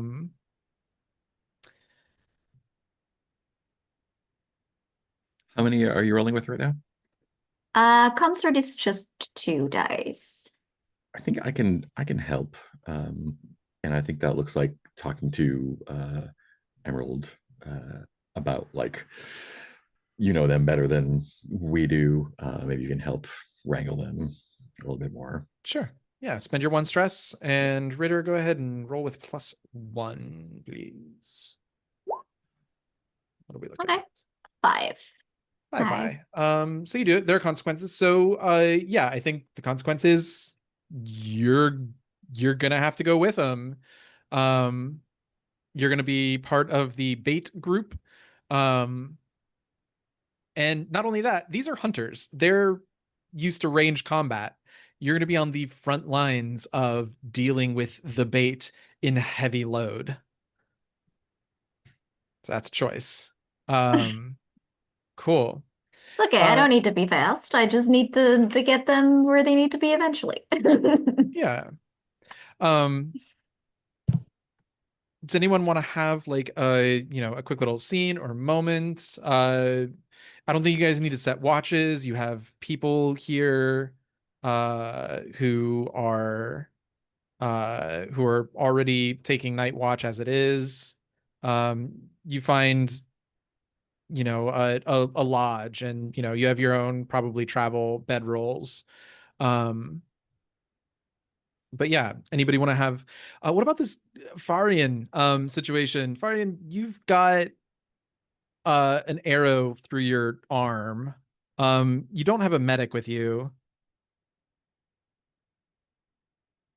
I imagine though, like, this is at some point you've got to get this dealt with, right? Yeah, I don't want to bleed out or get infected or any of this. I've just been suffering, not in silence, I think, loudly and dramatically, using it to garner as much sympathy as possible, but it's past the point at which I can use it for sympathy, and now it just straight up hurts. Um, Anyone have a medical kit or something? Nope, and you don't have an officer to even use like channels to say you did bring one, actually. Yeah, Um, no one has a medic kit. Have a nope. climbing kit. Maybe we can. Yeah, my climbing gear too. Tourniquet I you. can tie it off. Tourniquet. Yeah. I was also gonna say I have supplies, like maybe if we just stare off some cloth and water and stuff. I don't know. Okay. Normally, well, healing, medic stuff is a fortune roll with doctor dice, but no one has doctor dice. However, this is a supplied, well, is it I guess I supplied? would ask if nobody in the Legion has the expertise, does anybody in the lodge? Someone must have something that could help. That's what I'm thinking is I think this is a 1 die fortune roll. On a 1 to 3, uh they don't. They've been fighting off undead, and they've already used all of said supplies. On a 4 to 5, they have some, but you might need to give up something to get it from them. Do a little tit for tat, quid pro quo. On a 6, they have supplies and are willing to use them, and somebody here has the expertise to use them as well. So the 1 die is just from the fact that this might theoretically be well stocked place. So yeah, just give me a 1 die fortune roll.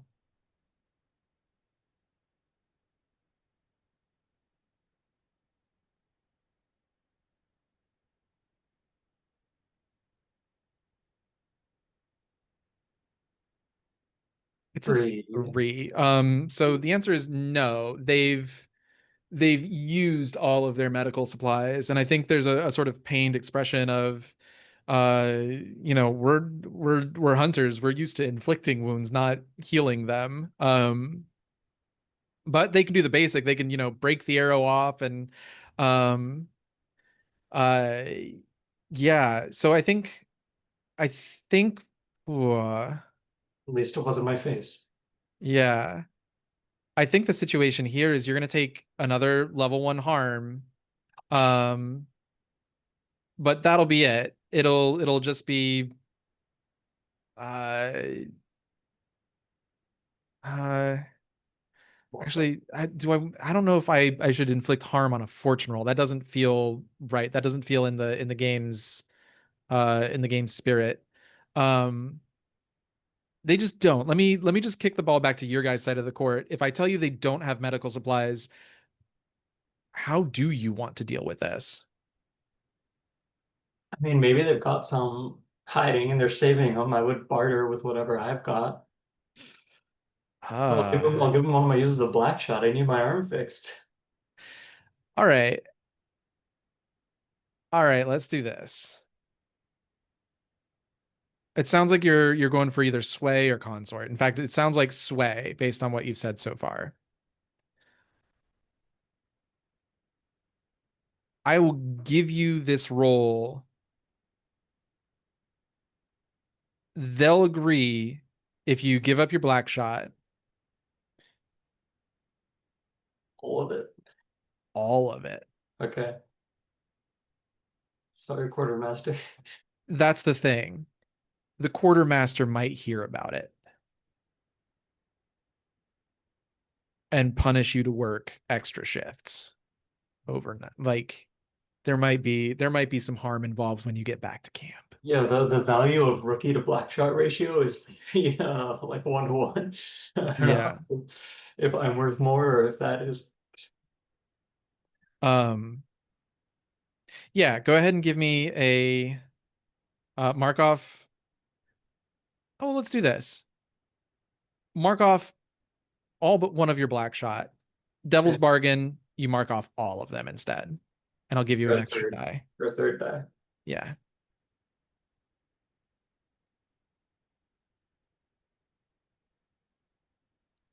I think I'll risk it. I'll keep that extra 1 use just in case. Just in case. I have 1 point and shoot. I might need it. So you lie about how much black shot you have. Right. That's everything I got. I swear it's all in my pocket. That's all it's in my pockets. Give me a sway roll. Is this risky, control, or fortune? It's risky. You have potency. So it is great effect currently. You can move it down to controlled standard if you want. Yeah. I think I will move to controlled standard. I don't want to risk any more harm. Okay. No bonus dice. Yeah, correct, because you're not taking the devil's bargain. One Oh more. wow. Okay. Good thing there's no critical fumbles in this game. And then I put it down to controlled because Yeah. All right. So on a 1 to 3 on a controlled roll, there's another thing you can do here.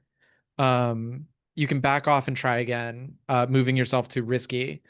You can try a different approach. Means you have to roll with a different stat. I'm gonna give up. I'm gonna say, all right, you took my stuff. I'll just stick it out. Hopefully, sleep in a covered location will help, and nature will do its thing. Cool. You're gonna take a level 1 harm then because it was controlled. Yeah. And yeah, I think that's just uh uh uh like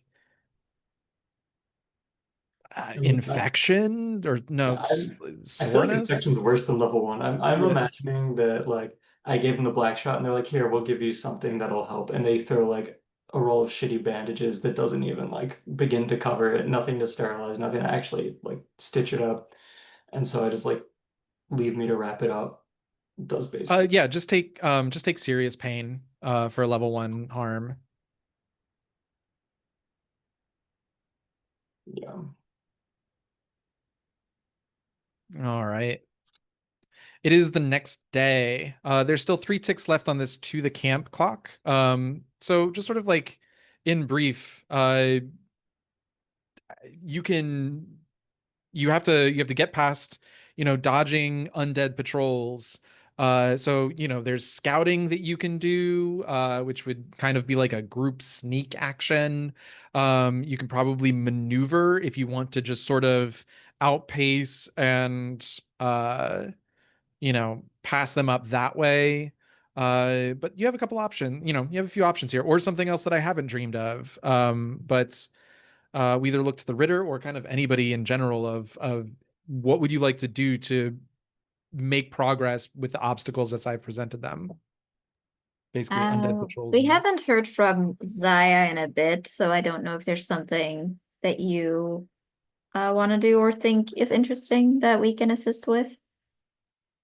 Well, we've got a couple people with climbing gear. Maybe it's setting up a ladder system or some kind of climbing system to get us up and avoid the normal routes. I dig that. Yeah, Um, that makes sense. yeah, that sounds like maneuver. Um, or rig.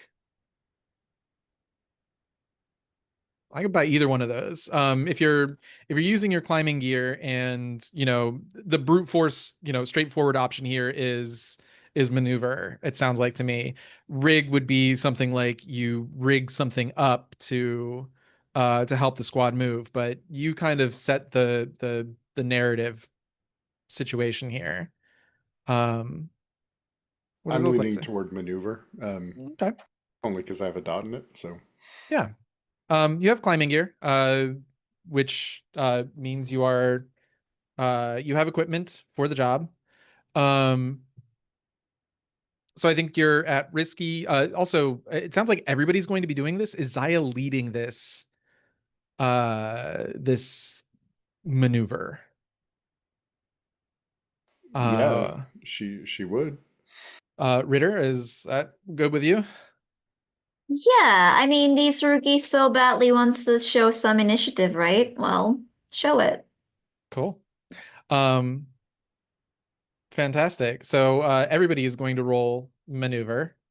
It's risky, standard.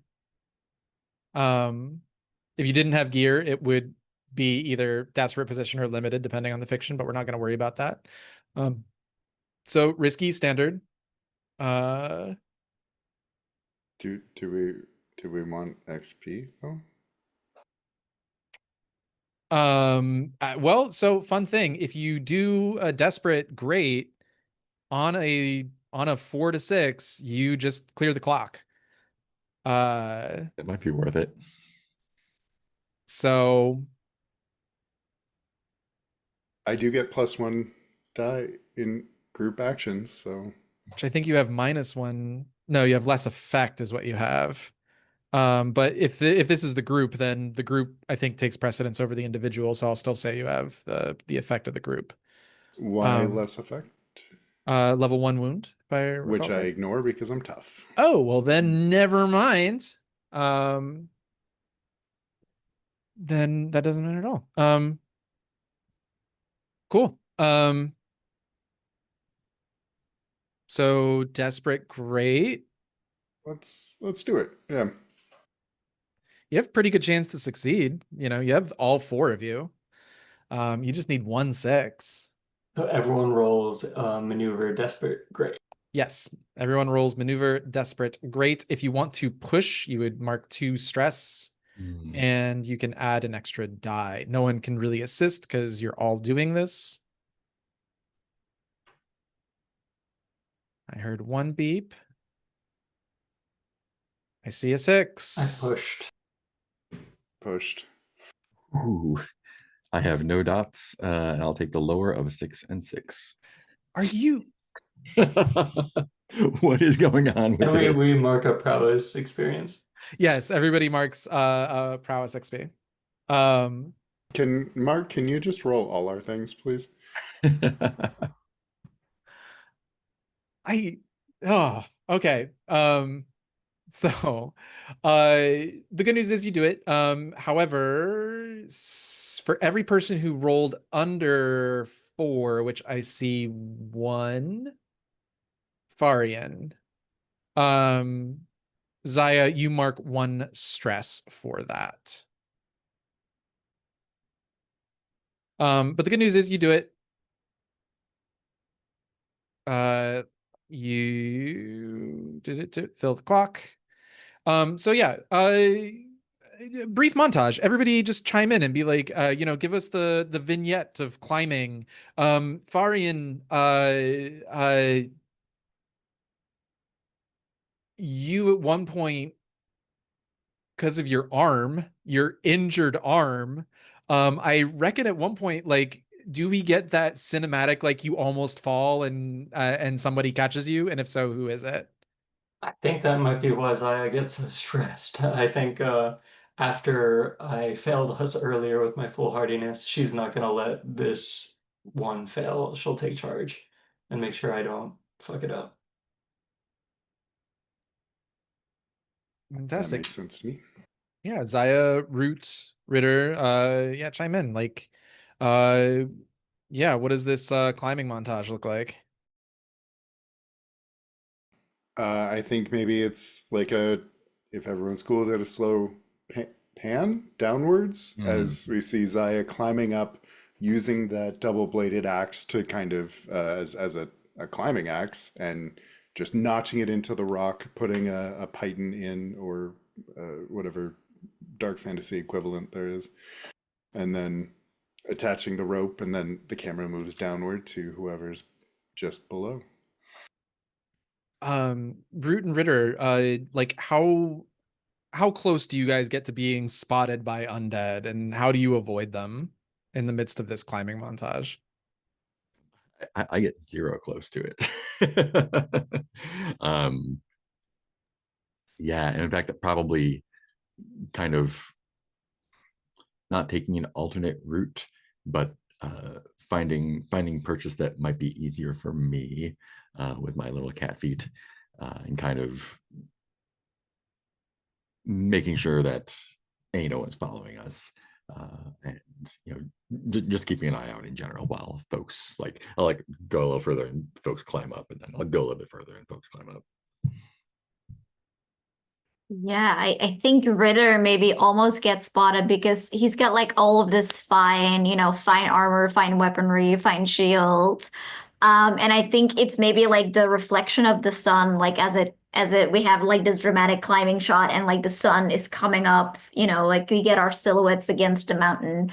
And I think maybe like as it kind of the sunlight starts to shine on it, maybe we see like, gray stalking or like kind of slap on like some mud or like something, or like nudge Ritter in a more hidden position.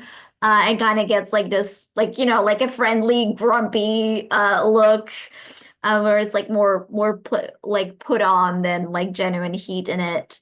And then I think we'll see Ritter like clank over the edge and probably like grab Count Farian and just kind of like a cat, be like, all right, you're done now. And just put him on the edge. I forgot you're in heavy load, Ritter. I should have, I don't know, I should Yeah. have maybe thought about that in like Yeah. fiction, but whatever. I'm Well, clanking. I'm clanking. We'll move on. I'm not gonna worry about it. So you guys have the initiative now. You guys planned out this ambush. So I don't have anything particularly in my mind's eye. I kind of know what the camp looks like, and as I've described it, but you guys are pulling them to you. So I kind of want you guys to tell me, what does this ambush space look like? How do you get it set up? And So, if it's just mountains, then, yeah, what does that look like? so I have a wrecking kit. Yeah. Could I set up, because we just kind of described like this cliff. Could I like basically like destabilize the ground here already, or like set up explosives or whatever? And then either like Gray will like have to shoot them and like bam bam bam like set up this explosions that's basically like gonna landslide the mountain or like topple trees or whatever. Um, or like basically prepare that, if that makes sense. Yeah, I believe because it is specifically a fine wrecking kit, I believe that means it does come with explosives. Uh, hang on, where's my items? Um, That's true. I already got one. I shouldn't have marked another one. That's okay. We also got Black Shot, and I also did not. Wow, I did not mark my gear very well. Okay, it's fine. It's all good. We're here. gear. Wrecking kit. Mallet and spikes, pry bar, axes, drills, vials of acid, and small alchemical hand charges. Again, there's something about if it's fine. I don't remember what exactly. Fine actually might mean you get 2 uses of it. I don't remember exactly. But in any case, yes. This sounds like a setup action. Yeah. Sure. Yeah, I mean, that's fair. I'm you did. preparing, yeah, I'm preparing the ambush for later on. Or alternatively, we can just like do it as a flashback if that works a little better, and just, That's put a also narrative fair. pen in what exactly that is, because it sounds like you're going to be doing direct damage to them eventually. That's the plan. So yeah, let's put a pin on that narratively and just say, yes, that is a thing you can do. We'll flash back to what specifically that looks like at the time appropriate. But yeah, cool. So we know that this ambush area includes a place for a rock slide. What else do we know about it? Is that kind of it? Is maybe like it could be like a rock tunnel specifically, one of those very natural rock arches. That makes a certain kind of sense based on what we've said so far. Do we have any other details about it that we want to solidify? I mean, just for drama, I want to say this is a place where Dominic got hurt because it maybe has like that natural propensity for landslides and for dangerous terrain. Okay. And I'm using it now to hurt others, because last time I found out that it has that propensity, Yeah. because Dominic got hurt. Yeah, so I see like a chunk of the road. Like if the road has been like brick up till this point, or at least, paved stones, there's just a chunk of it that's just like slid off, sloughed off. Um, anything else? Where's the sniper posted up?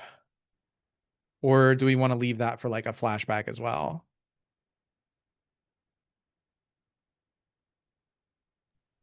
I think let's leave it for a flashback. Okay, cool. Then I think we'll fast forward or cut time to Ritter.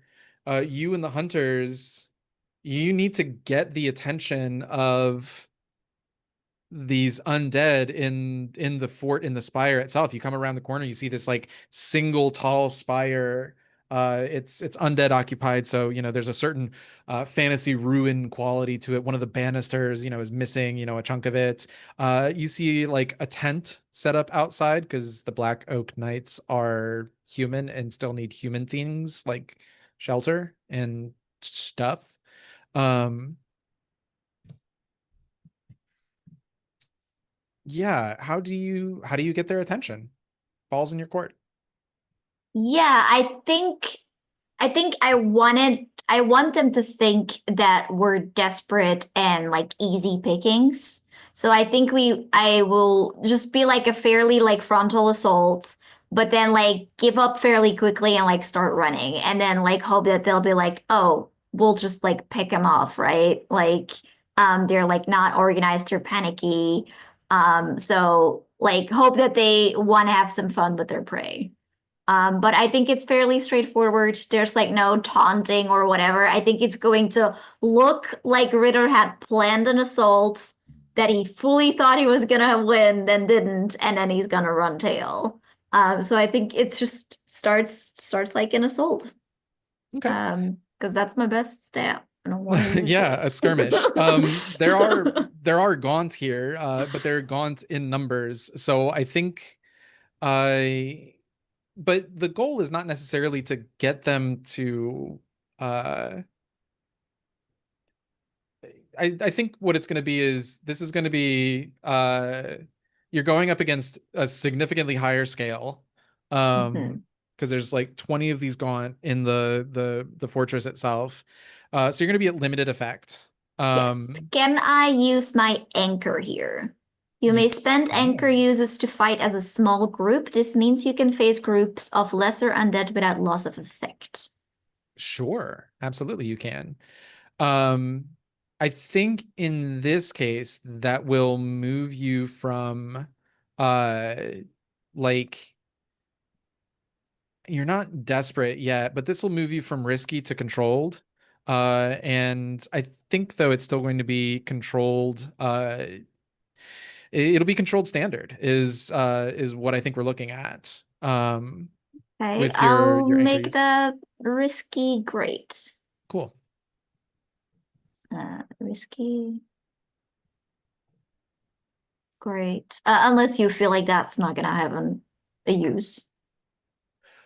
No, it'll because the goal is to draw them out. Yeah, And I'm imagining if it's like great, then we get them like pretty much exactly where we need to be, and maybe like gray shot is a lot easier. Whereas maybe if yeah. it's standard, then like, they'll be scattered. There's a lot of yada yada. Yeah, and actually this is kind of a setup, so yeah, yeah, we'll just kind of follow the fiction. I'll figure out a way to make great relevant at some point. If not, then I'll just not use my anchor here and I'll make it desperate standard and get that XP. Okay. Yeah, let's do that. Ta ta ta. Skirmish, desperate, standard. Do I have an interesting devil's bargain for you? I never do. Dominic dies. Or he gets really hurt again if you don't want to kill him, but there's consequences. Or um Emerald Wave, but that's not my NPC, so I feel more worried about suggesting that. let's see. Ooh, what if, and that might be like a little bit too ahead, but what if the devil's bargain is that no matter what, I'm gonna get caught up in some of the blast? Because it's just standard effect. So what if it's like, Gray will have to take the shot to get as many of them as possible while Ritter's still there. And like not obviously die, but like I will get some hurt there. I'll put you in a worse position. I'll put you like starting out one position worse than I would have normally. Like you have to stay in a little bit Mhm. longer. That's a devil's bargain. All right, I'll take that. Okay. That's dramatic. Sure.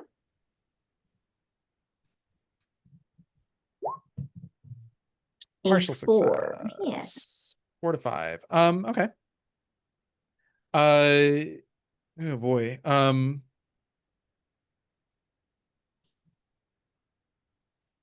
And what did we say the effect was? Standard. So you do it. Again, this is a setup, so it sounds like it sounds like you're pulling them back and there's shots going off. I think, first of all, Dominic is going to die.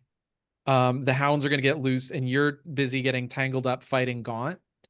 And you're just not going to see the hounds go racing past you, thinking that they're going to latch onto you as well. And you're, all armored and tanky, but they completely ignore you and they go straight for the hunters.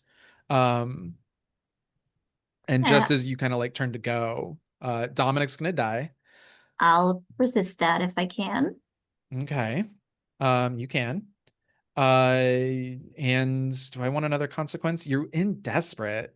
So I feel like I should do more than just kill uh kill an NPC. I feel like there's harm coming your way. But because this is a setup action, I'm gonna say you have level 2 harm incoming. Mostly because these are hounds, they're threat 1. Or Gaunt and hounds, threat 1. Yeah. Um, But I've got a fine tower shield, so I can you can mark that. probably lower it for 1, right? Yeah, you can lower it by 1 if you mark that. Okay. And I'll try to resist. And you're gonna resist Dominic's Dominic's death? death. Yeah. Sure. I feel How do you like I resist rolled it? something. That would be sounds like prowess. If you're just Yeah. trying to get a bop a hound on the head as they go running by. Exactly. Throw myself in front of like between them because I am, as you mentioned, like I am tanky and Dominic is not. So I think the risk is that I'm like not fast enough to get there, right? Given that I am so tanky. Yeah. Give me prowess resist. That is, oh, there we go. A4. So I take 2 stress. Yep. Okay, I can take 2 more. Cool. All right. But because this is a setup action, everyone else who sort of like follows along will get either increased effect or increased +1 position. Let me remind myself of what that is. I never remember setup. 1 effect level or improved position for their roll. So yeah, you start drawing the undead back. You draw them into this ambush space. Zaya, Gray Stalking Root, Count Farian. This is where we start finding out what this ambush exactly looks like. The Ritters falling back, the Hunters are falling back. The Gaunt are effectively left behind, but Ritter is being a little slower than it sounds like was sort of the initial plan. And is currently, in a situation they set up these alchemical charges ahead of time to create this landslide. Uh yeah. What do you I think think? I a good perch is on top of the arch, I think. And I think maybe the kind of the checkpoint for the avalanche is when the faster group gets past it. You can have Zaya take the shot to set it off, and then they would be either hit or separated, and I could start picking off the slower ones as everyone else takes care of the stuff in front. Oh, and I forgot to mention the star of the show, Ritter. You've succeeded because coming out the door is, let me describe Ache really quickly. Um, they have this like shining brass helmet with spikes going down the middle crest. Um, Even for a Heartless, they seem a little larger than the ones you've encountered so far. But what makes Ache immediately stand out to you is that all Heartless have that hole in their chest cut out. But here's the interesting thing. Ache was born with his heart on the right. So when they initially went to cut the hole in his heart out, they just found an empty hole. And then they had to cut a second hole out. But what he's done is he's stuffed the first hole with the head of his most recent conquest. And so you see in his chest is the head of, they don't look like an ethnicity you've seen before. They almost look as though they were made out of porcelain. Their skin is ghost white and cracked. Think of kintsugi, if you know what kintsugi is, but without the gold filigree filling it. There's just these cracks going up their skin like it was broken or cracked or cracking. And there's this like albino white hair just sort of you know, gathered around their face. Their eyes are empty and glassy from being dead. But yes, you see this head shoved in their chest in the hole, and then the other hole is empty. Um, and this is Ake. He's threat 3, and he's coming at you. No, I mean,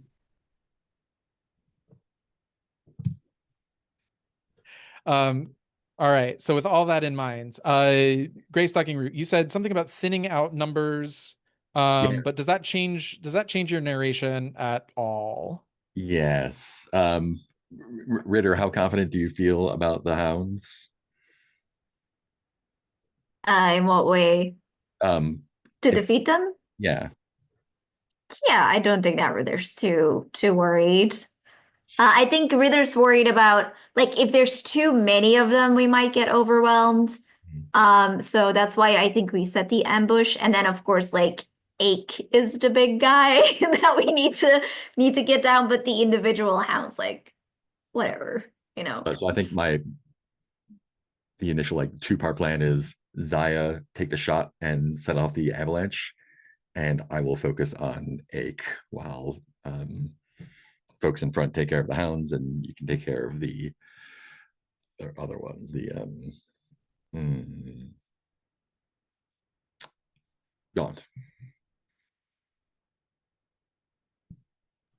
The Gaunts are effectively going to be a non-issue.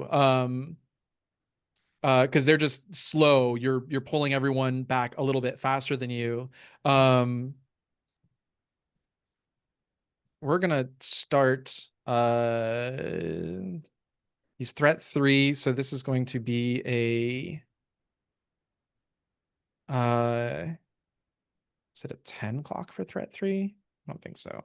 Also, I don't care about a 10 clock. We're getting close to time. We're gonna set an 8 clock. Let me copy my 8 clock.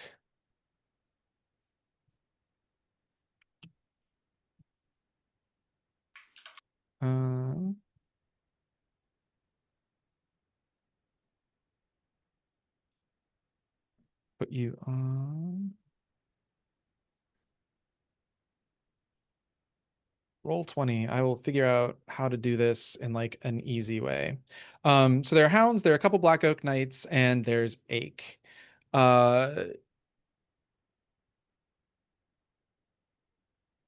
You are taking a shot now to set off this avalanche. Yeah, Zaya will do that. Since you're taking a shot, I think you're still using a shoot action. Does that sound fair? Although like wreck would also make sense here. I like shoot. Shoot. Is it just Gray Stalking Root? Just Gray Stalking Root taking this action?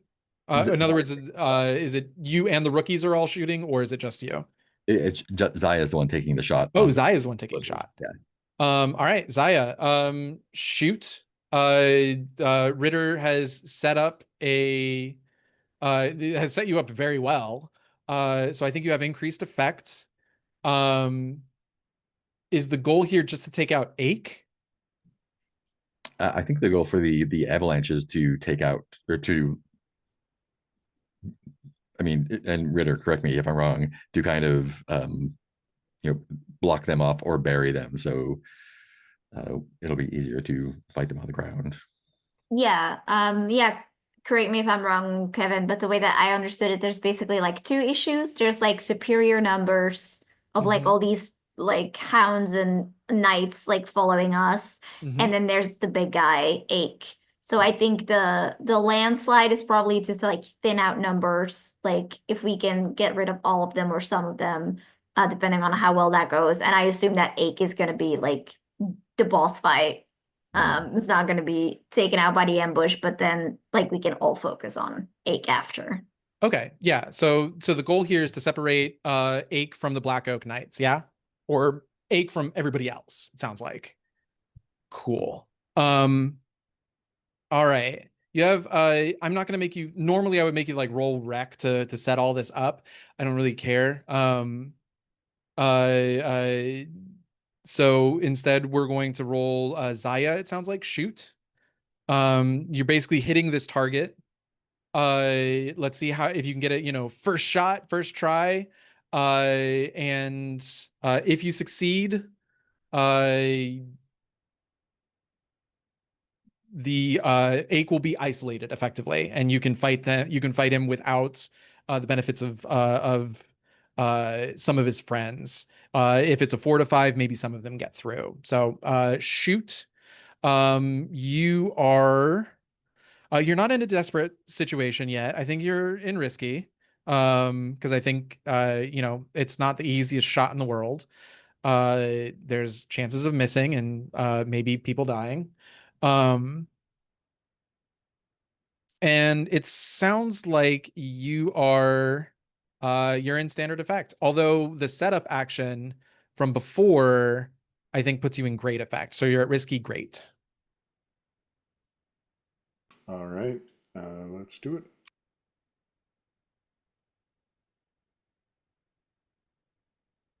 A A four. 4. Partial success. You do it, there will be consequences. I think in this case,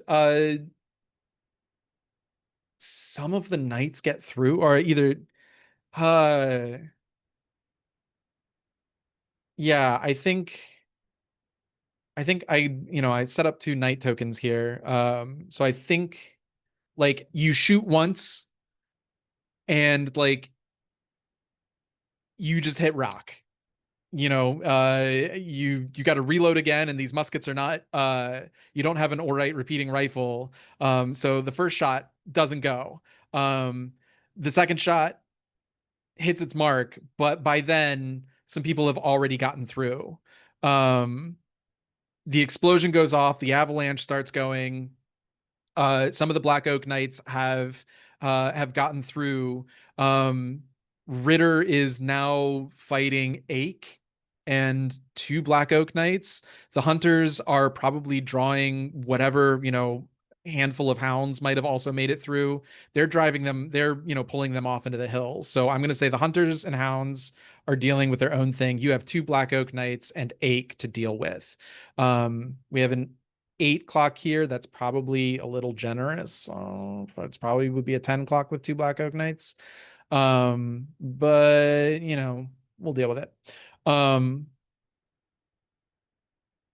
What's next? Oh, also, great effect. Yeah. No, this is the isolate. So scale is going to be less of an issue now. Mm. They will be operating. It's only 3 people, so they're operating on 1 scale. If you attack with the rookies, you will actually have scale on them. Who's up? Farian, Gray Stalking Root, Ritter. Ritter, Yeah, I'm or thinking if we want to, we can use my anchor here and like all of us attack Ake and the Knights. But we also haven't heard from Farian in a while, so if you have a yeah. plan, Yeah, I'm I think willing to. Farian is slightly cowed from the injury from almost slipping on the way down to the launch point, and is waiting for the command uh, to direct. Yeah, then I think it's probably anchor time. All right. Anchor. So Yeah. So while on a mission, you may spend anchor to fight as a small group. This means you can face groups of lesser undead without loss of effect. So I don't actually know if that helps here. Mechanically, it increases your scale by 1. So you fight Okay. as a squad. Yeah. So basically you can fight to, take on Ake and the 2 Black Oak Knights. Like is one like tries to go beside you, you kind of do what you just did with the hounds. You catch them and, threaten their space to make sure that they don't make it to the rookies. So I think what I'll let you do here is, if you want to do anchor, how about this? Let's do a group action. If you are in shooting range, which is the rookies, Gray Stalking, Root, Zaya, Farian, you guys can roll shoot. Ritter, you'll roll skirmish, but it'll be treated as a group action for the purposes of consequences. How does that Okay. sound? Sounds great. Cool. All right, let's do math really quickly. Ake is threat 3. Your highest threat is 2. So you are currently under threat. But you have scale over them, so that kind of balances out. So you're at risky standard, which Mhm. is just where Band of Blades just loves to live Yeah. based I'll on I'll all of make the math. that a desperate great and have this go quicker. Sure. Desperate, great. Yeah. If everybody else wants to chime in, desperate, great, you can. Oh, Actually, do I they think have to if I do? because it's a group action, yeah, I think they do. Okay. Are we okay with that? Because I know some people are pretty hurt. I don't wanna. I'm willing to take the risk because as a group action, the leader. Yeah. You can also choose not to participate, in which case you are not subject to the consequences. You can effectively like hang back. That probably would be smart if we're going desperate. I don't want to die. Yeah. Totally fair. You have other rookies. You could just pick up another That's playbook and play. true. That's true. Farian is just another rookie. No, it's not. We've played him now. He has a name. We've played him for a session. There's a lot more to And he's play. so charming. He's so charming. Who's gonna make the hooch for camp? Who's gonna fence the hooch? Come on, guys. Alright. Then I'll hang back. You'll hang back. Yeah. All right. If you are participating, Ritter skirmish. It sounds like Gray Stalking, Root, Zaya. You're rolling shoot. Desperate, great. Yeah, there's no assist because you're participating in a group action. If you want to push for 2 stress, give yourself an extra die, you can. I don't think there's devil bargains just because time. Roll them bones. Ooh. Oh no. A 5. Okay. Um 5 high, partial success. You do it, there are consequences. Great means 3 on the clock. That's easy. However, desperate means that you are each taking level 3 harm.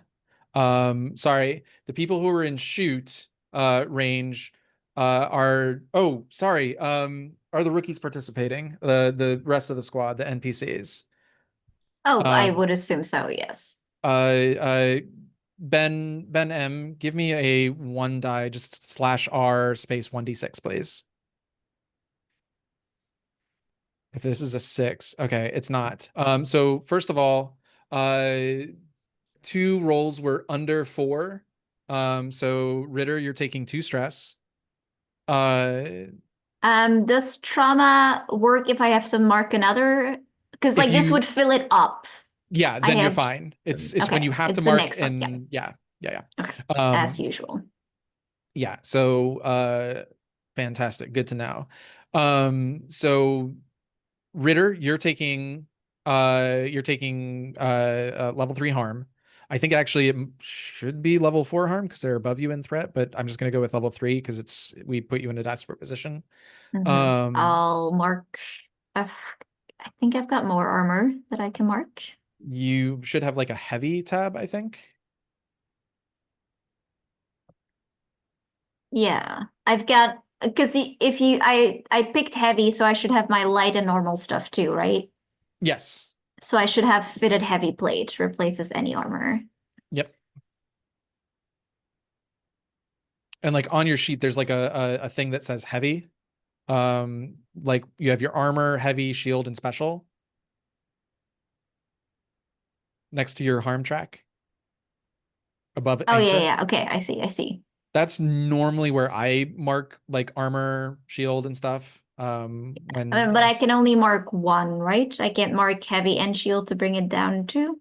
you can. Okay, sure. Let's do that.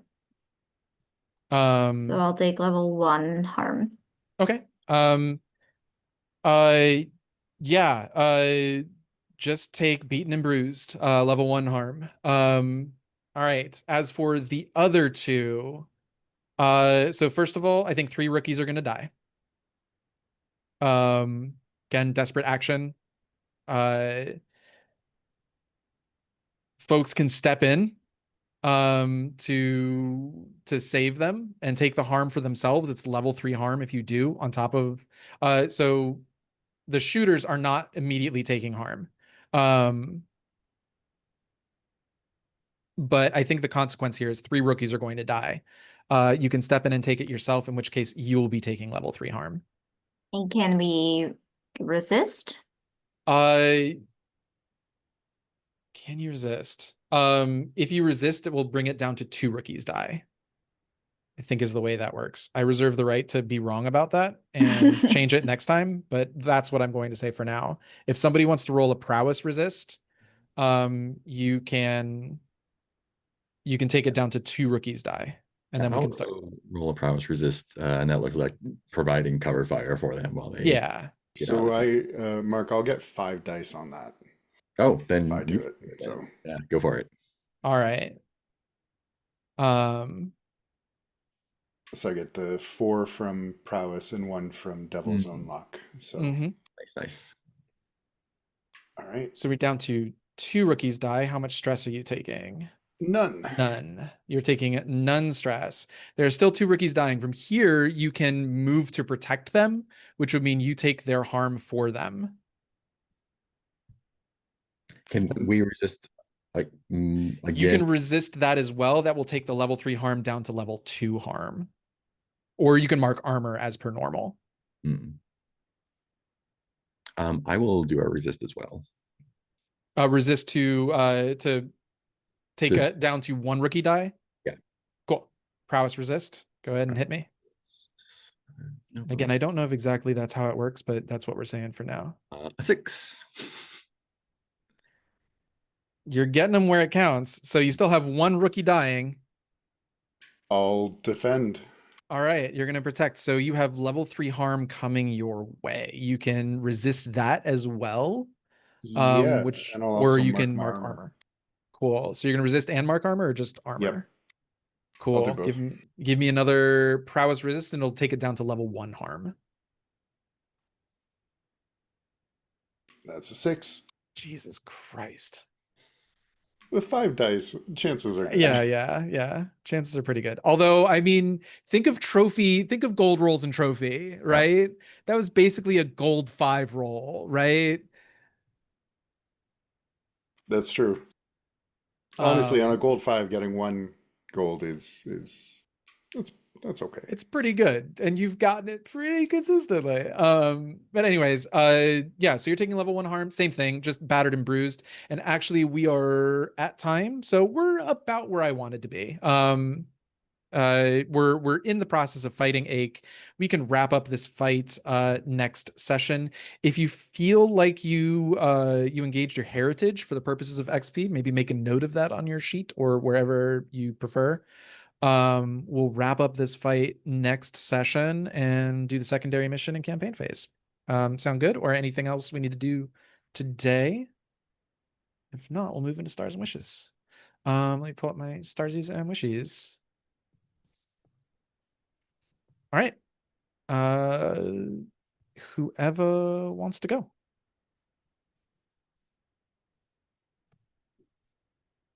Uh, I'll start off. This was a lot of fun.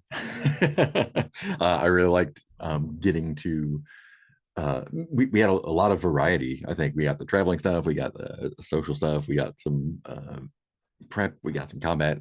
Just like kind of made all the pushed all the buttons and pulled all the levers, and got to see everyone do their thing really well, which is really cool.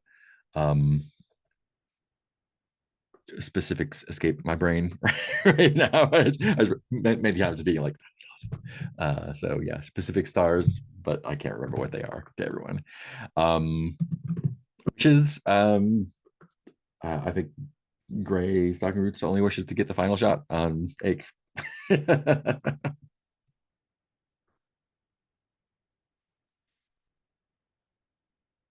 I'll go.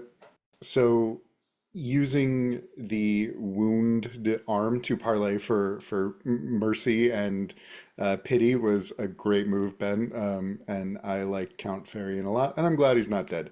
Uh, Jazzy, the way you are playing Ritter, and when accused by Dominic of not being great, just saying don't be rude, was just a great lovely little response. Mark, the climbing the mountain with the little cat feet, I just it painted it really well, and I just imagined Gray Stalking Root just scaling up it without a problem as Count Farian's, tripping and almost falling and all that. Uh, Kevin, thank you for not throwing Roll20 out the window when it continued to give Mark criticals and all of us more sixes than we deserve. And for managing as was said, as we pulled all the levers and kept things exciting and kept things moving. Wishes, more criticals, Mark. Thank you, please. Yeah, stars, the like Mark said, we basically hit all the major beats one might want to hit in a session of role playing, which was very fun to get all that drama. Also, I think a star to Kevin for quickly like whipping up characters that feel like they belong in this world and this scenario. I feel like we're learning more about the world just by saying there should be a lodge here. There's a lodge here now, but it feels correct. I think it gives a sense of the place, it gives a sense of the people, which is fun. Um, Star to Jazzy for accidentally making like super optimized rookies. Both like I feel like Varian's wound synergies for XP and Zaya's like super tanky like build. It feels intentional enough that like I like them even more and it fits with their personas. So can't wait for more rookies to die so I can be heartbroken about it. Um, and yeah, I think those were the really big ones. I feel like Grace Talking Root setting up like Zaya's shot is a cool callback to when they had that moment on the last mission, and it feels like a development of that um, relationship. So I think that's really cool. Yeah, wishes. Uh, as we settle more into the system, I'm very excited for the next campaign phase because I feel like maybe we'll get to really like dig into it. I feel like the first campaign phase or two, we were like, what is happening? I think this will be a little bit more, yeah, free form, but fun.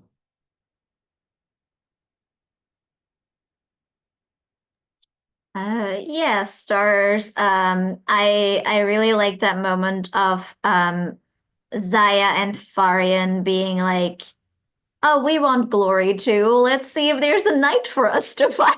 Like absolutely unhinged.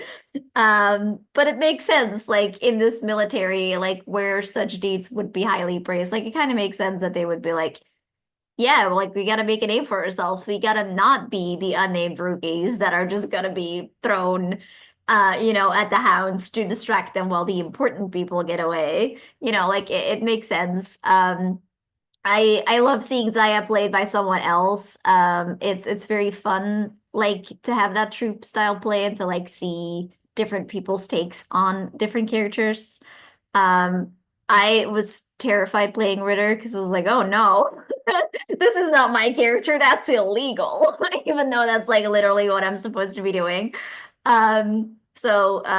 Very brave that you went for it, and I love seeing the both of them.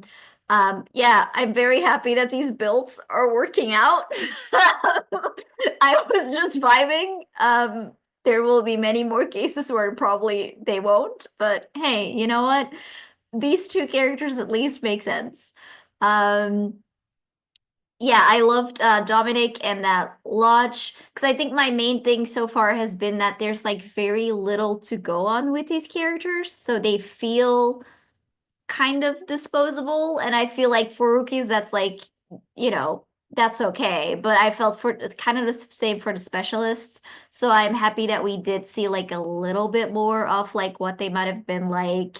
And even though like we didn't get too much interaction, like it says a lot about Ritter that he is a person who knows people that have hunting lodges and that he got them hurt enough that they're like kind of annoyed but still willing to help, and then like saving Dominic, like I feel like that implies a lot. So I'm happy that we got those moments. And yeah, thank you, Kevin, for going along with it, for just being like, I don't know, can I know people? Because these are the skills that I have. Um, yeah, I love Gray Stalking Root and Ritter. I think that we saw a really fun dynamic between the two, sort of being the two specialists and having, I really thought that moment of like shooting the knight and being like, too slow, Ritter. Like, that was very funny. And kind of gives like a more lighthearted feel. Doesn't always have to be super dramatic. Even though by the end we definitely got there. Um, yeah, Wishes, I'm very interested in his boss fight, how it's gonna end up, what it's going to happen. And I guess I hope we do see like a little bit more if Dominic survives. If there is like something there that we can do to start pulling like characters back in, even if they're not officially by the Legion. That would be interesting to have those connections. Yeah, I think that's it. Cool. That just leaves me. No, I agree with like finding a way to drip feed information about this world, because if I just vomited it all at you guys in the Discord, it would be really overwhelming. So learning about the world by interacting with it is like my happy place, and I love that we got a chance to do that. But also that the system rewards the sort of player facing initiative in this way, where it's like I have, 3 dots in consort or whatever it is. Like, is there something we can do with that? And because I really embrace the idea of this ethos being like, this is a TV show, not a military simulation. I think it opens the door to a lot of cool storytelling stuff like that. Whereas, if I was being like super OSR, like, no, this is not in the module. This is not in, there's not in, I never said there was this in the, yeah, no, screw that. It's not fun to me. I I'm just really glad I remembered that Aldermark, like they have literally 2 gods, a smith and a hunter, and like, cool. Is there, before the session, I was like, if there's a way I can figure out a way to keep inserting these gods, particularly those 2 gods, into spaces, I'm going to. So actually, yeah, started Jazzy for having the initiative of setting something up, and I think something cool came out of it. Similarly, star to Zaya and Farian, to Ben and Ben, um, for uh like taking the rookies and being like, the reason they get the spotlight, even though we have defined these other rookies, like Kirish, for example, um, the reason that these two are being played and the spotlight is on them this session, is because they do stuff like, in this case, in this mission, they're the ones who went off to do this cool thing. Um, and again, in the TV show world of this, that's what they would do. And so, you took the spotlight and ran with it, and that was really cool. Really great stuff from you guys as players. Um, taking these stolen cars and driving with them straight into crit land, it seems. Um, no, I'm a big fan of the Legion and you guys playing them. And thanks for rolling with me as I kind of fluff and finagle my way around this system, where I'm like, I don't know if that's exactly what they're intending. I'll go back and look and review things after after the session and make sure that I'm like adjudicating things correctly. I don't care about getting things 100% correct, uh, but I'm trying to skew things sort of in favor of either drama where it's necessary or in the favor of the players if it's a balance. I feel like it's a balance situation. But I am kind of like flying by the seat of my pants sometimes when I'm like, this feels risky. Sure, why not? Um, so I hope you guys don't mind me too much in that regard. I'm trying to keep the pace flowing and fast and fun. Um, but yeah, for being an assault mission, I also like that we got to see like, yeah, all the levers being pulled, all the buttons being pushed.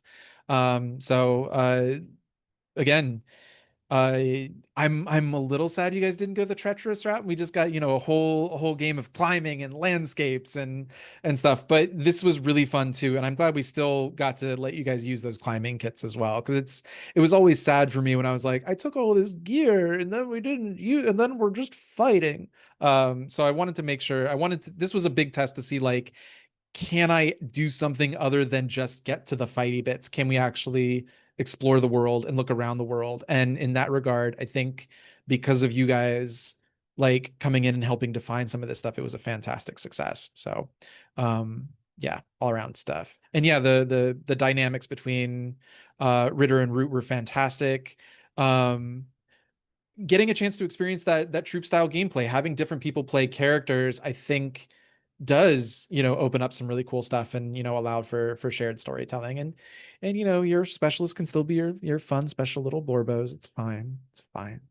But if need be, other people can play them, and I think you need to dip your toe in that before you really realize like the potential of that. But you guys did great. Fantastic. This has been super fun so far. This will be your first threat 3 opponent, but you went significantly out of your way to try and slant things in your favor, and you have the initiative to do so.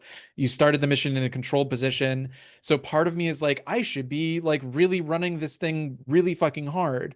But one, it's early game, so there's certain things going on under the hood and in my sort of mental approach to this boss fight that uh it might seem a little easier, but you've taken significant steps to set things up in your favor. And just a little bit underneath the hood, Render currently underestimates the Legion. That is something that is written specifically about him. So I don't mind letting you guys have significant advantage that you took great pains to set up, even though it's still a threat 3 fight. So we'll see just how tough it is come next week. And then yeah, I also can't wait for campaign phase. I want to see more of Bella. I want to see more Peter Bruckner, and I really hope the mission generation phase the mission generation sequence next phase lets me like start building off of some of these stories that we're building. So that'll be super fun to see. And yeah, curious about Dominic. Anyways, that's what I got. Any other stars and wishes? Then I will see you all this time next week. See you next time. All right. Till then, have fun, guys. Bye. Bye.